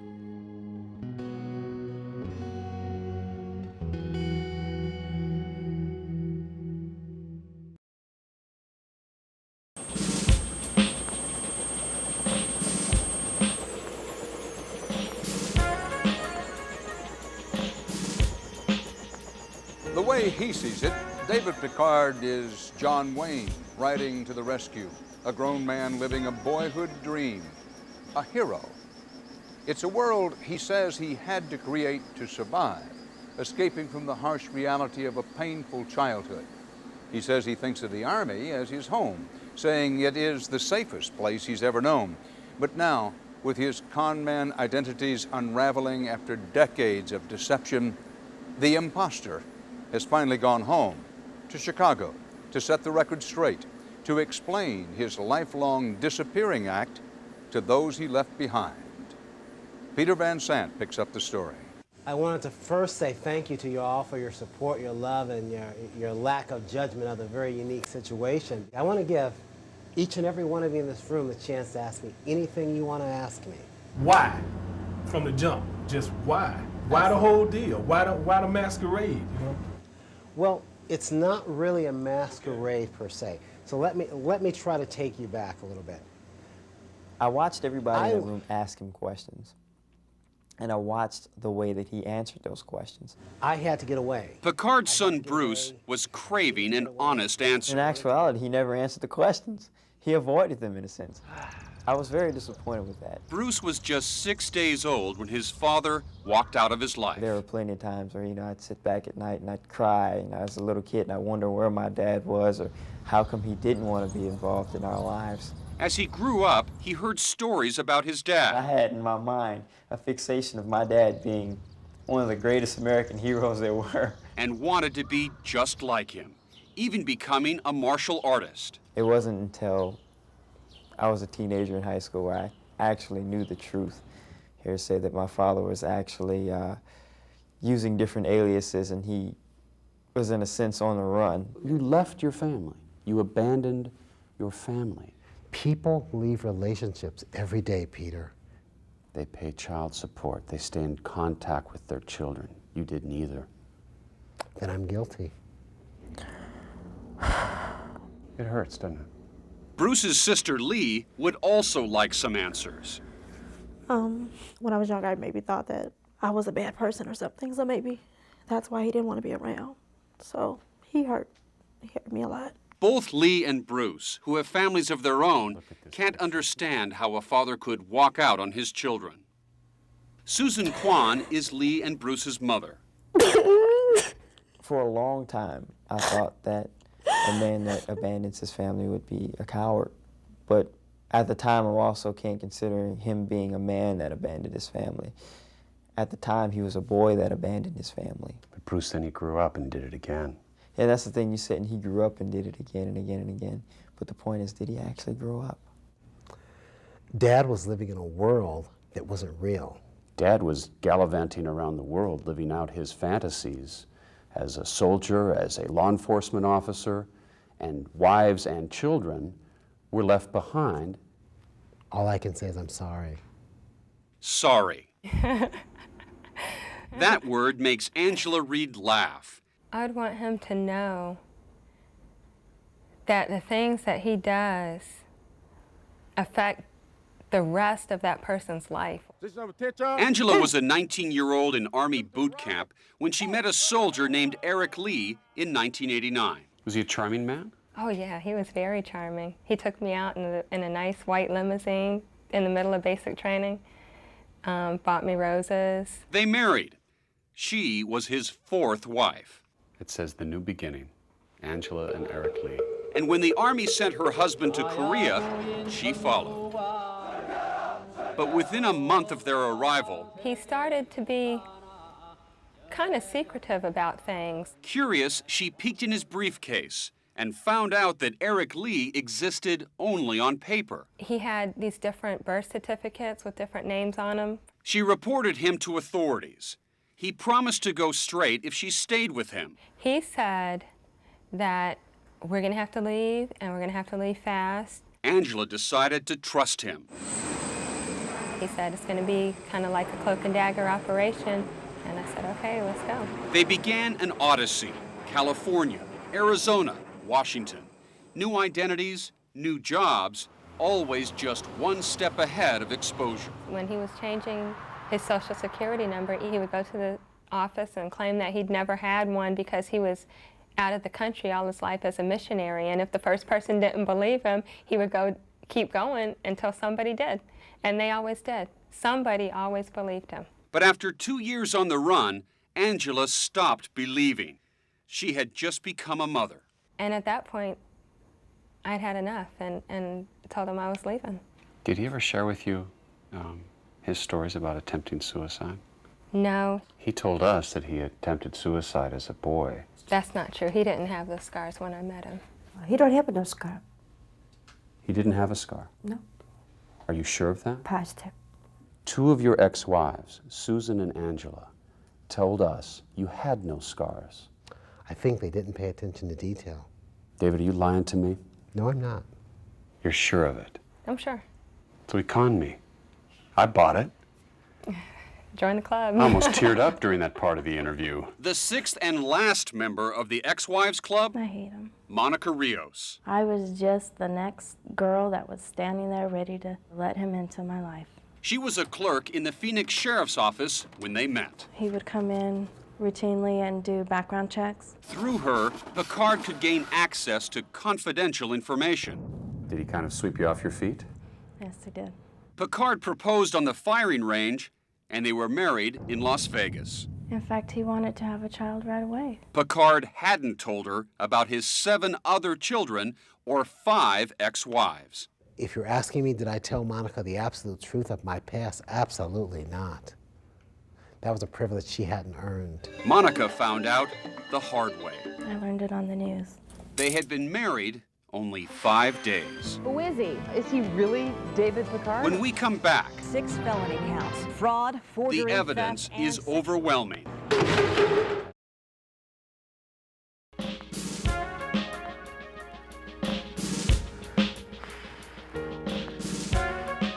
I'm in the morning, gonna run all day.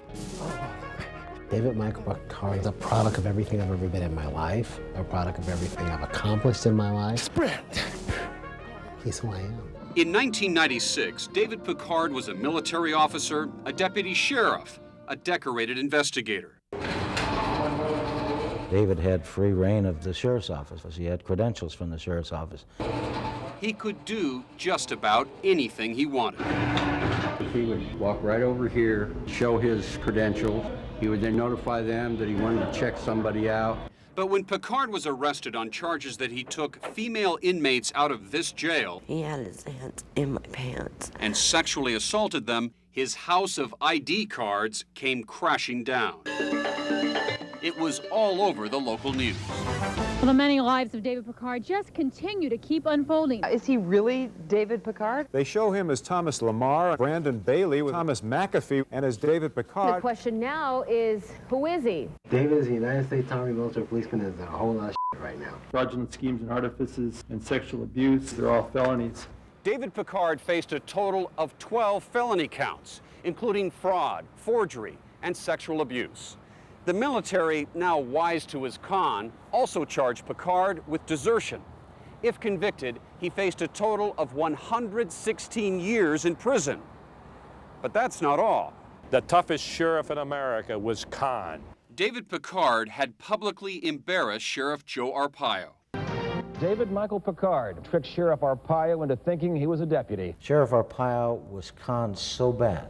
Tom Barrett used to work for Sheriff Arpaio.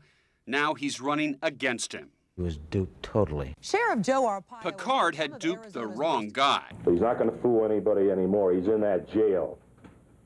And he'll stay there. Open 7. Picard was placed in this cell block, Killing us in here. where the most dangerous criminals are housed. There is no question that that man was singled out because he had embarrassed Joe.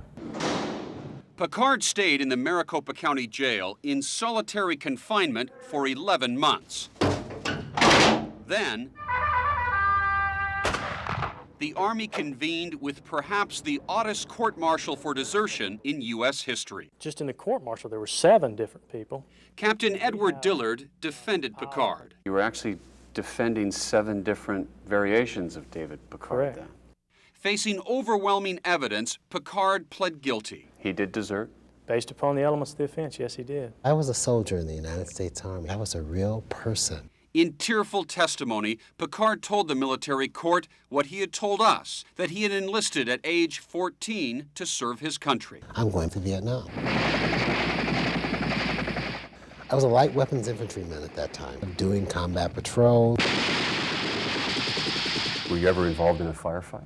Several occasions. He's just a plain old con man. Gloria McKinney was the lead prosecutor in Picard's case. She doesn't buy his Vietnam story. We weren't able to find any evidence that he was ever sent to Vietnam at the age of 14. Nothing. Not a single piece of paper. Not a single piece of paper.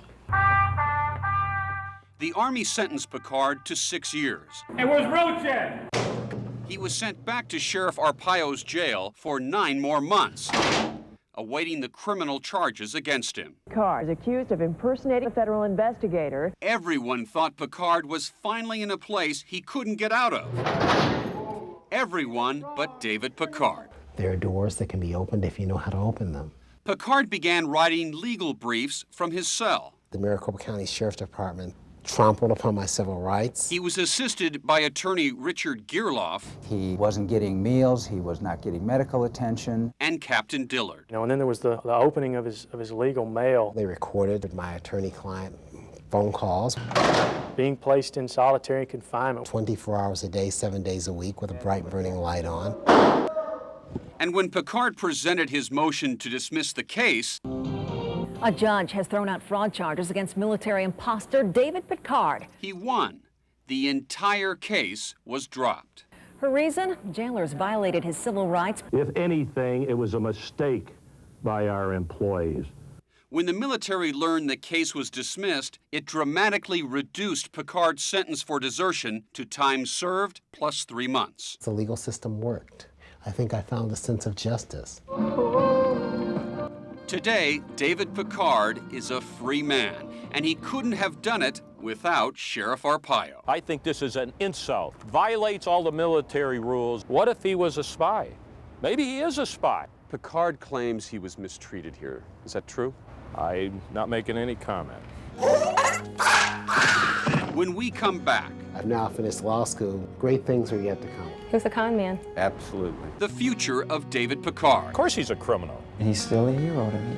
That's next. David is who I am today, and David is who I will be.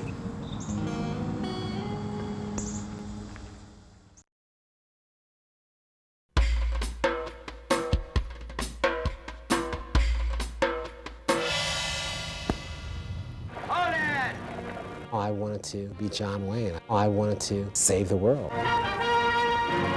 If your life was a movie, tell me that last scene. Well, as I ride off into the sunset, I'd like to do some great things, make a difference in society. David Picard has played more than 20 roles in his life. Wayne Sims, David Awney, Paul Robert Ritter. I called him John. I knew Wayne Sims. He's a good actor. He's been an actor for 25 years. And during that time, he's played the good guy. He rescued some people from a terrible car accident. He's been the villain. He hurt me a lot. Now he says he's going to play it straight. I would say my days of changing identities are over. As David Michael Picard. David is who I am today, and David is who I will be. Armed with a correspondence school law degree, David has gone to law school. David has worked very hard. he's going to be an attorney, a real one. He's made a commitment to being David Picard. Picard's attorney, Richard Gearloff, is so convinced he's hired him. He's very much dedicated to improving his legal skills. He's terribly sincere. I'll bet he even convinced his own attorney. If Picard is telling me he's going to start a new life, is he conning me? Absolutely. Of course you're getting conned. I was conned. Sheriff Arpaio is still mad. It was always Arpaio. I sure took it in the headlines. Picard doesn't have to face criminal charges. David Picard didn't do anything wrong. But can we really believe someone who still talks about himself in the third person? Happy birthday! There are still those, though, who want to believe in David Picard I still love him, and he's still a hero to me. and play a part in his new life. For the future, he owes us to be a part of our lives. When we first broadcast this program, Picard made little or no effort to keep in touch with his children, Bruce and Lee. But since then, he has finally begun to call and write. I probably made poor choices. Probably. Do you understand the depth of pain that you have caused your family? Yes, I do. But I deal with a different reality right now. But now I'm looking, what's long term? There's a part of me that thinks about acting. That's right, professional acting. I'm thinking, gee, if I've spent the last part of my life being 20 different people, I should be pretty good at getting paid to do it. He's even got a resume and headshot together. Some people say you've been acting your whole life. I should be a natural. Some people still believe you're acting right now. You conning me, David? No con, Peter. What you see is what you get here. You see, I am David Picard. It doesn't matter what the world thinks.